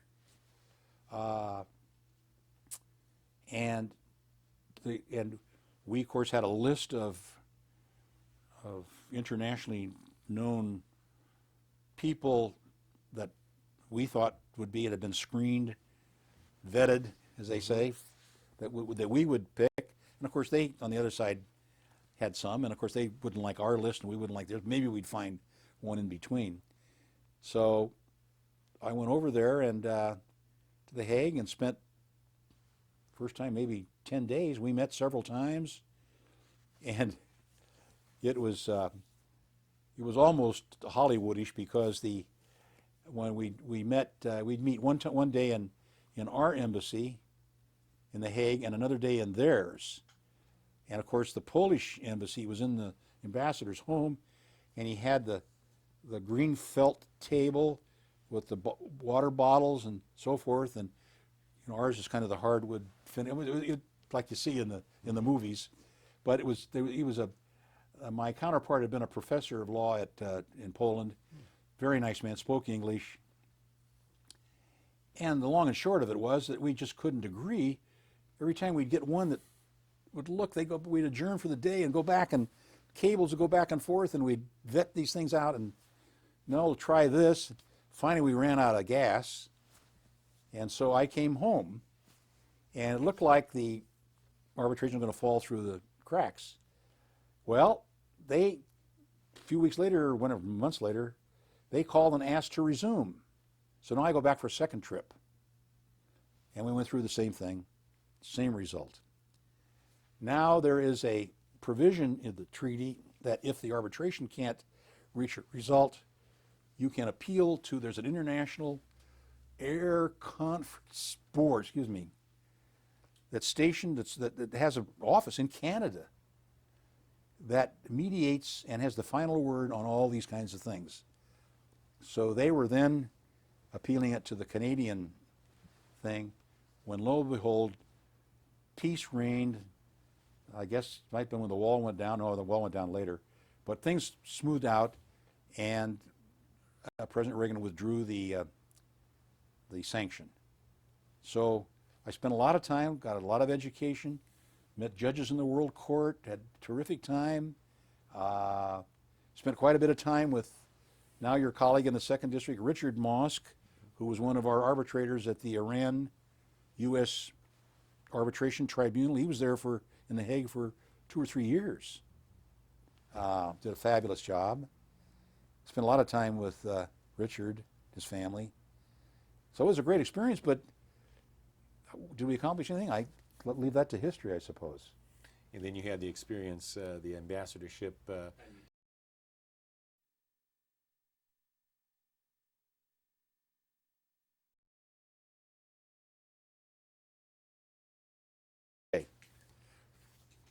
Ireland. Yes, Ireland. Well, I mean, words can't describe the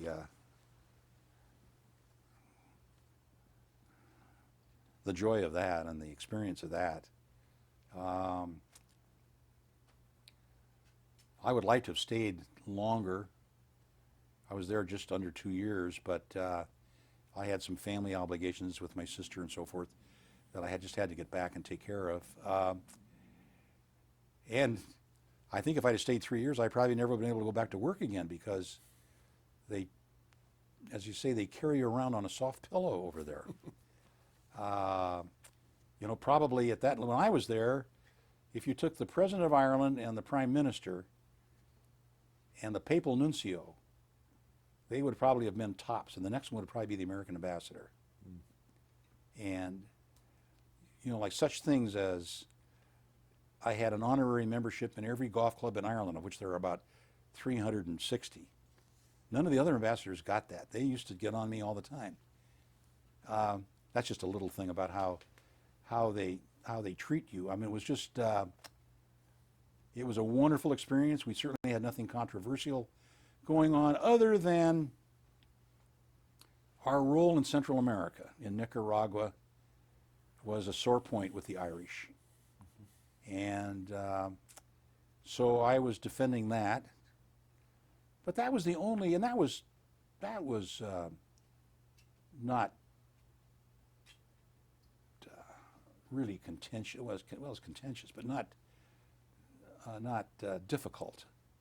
I mean, I would talk to the people who had their different views and have them into my office at the embassy, and they were concerned about our putting in the missiles in Western Europe, and these were basically what people referred to as the peaceniks. And there would be priests and nuns and lay people, but they were very gentle, and they would be willing to talk, and I would talk to them, and I'd ask them if they had put the same questions to the Russian ambassador down the street. Well, no, they never talked to him. I said, well, why not? Well, he won't talk to us. I said, right, well, I said, if President Reagan had his way, we'd get rid of all the nuclear missiles in the whole world, all of them, not just a few. Because I had one discussion with a priest, and he said, well, I'm concerned about the numbers, if we get that. And I said, wait a minute, you and I have a very serious difficulty here. I said, because the numbers that I have a problem with are any. You apparently seem to be willing that you would accept a limited number. Why is that? If they're no good, they're no good. Well, he thought that was very interesting. I said, well, I think it is. I said, I think that's the way President Reagan feels about it. We can't get people to agree on that. So that's why we're doing what we're doing. Mm-hmm. More recently, you've done private judging, I know, with ADR Services, and you've also served as an expert witness, and from our discussion here today, very appropriately an expert witness about attorney malpractice and conduct by attorneys. And certainly all of these experiences you've talked about have prepared you well for your continued career that you've had in more recent years. But one thing I came across is that you draw a distinction between trial lawyers and litigators. Could you tell us what you see that distinction as? Well, there again, that goes back to when I returned to practice in 1979. There was this new term, litigators. Before that, you had trial lawyers and office lawyers.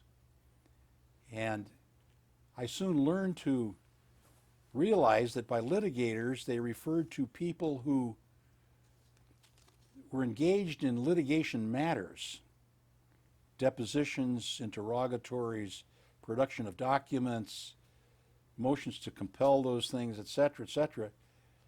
But very few of them really tried cases from start to finish.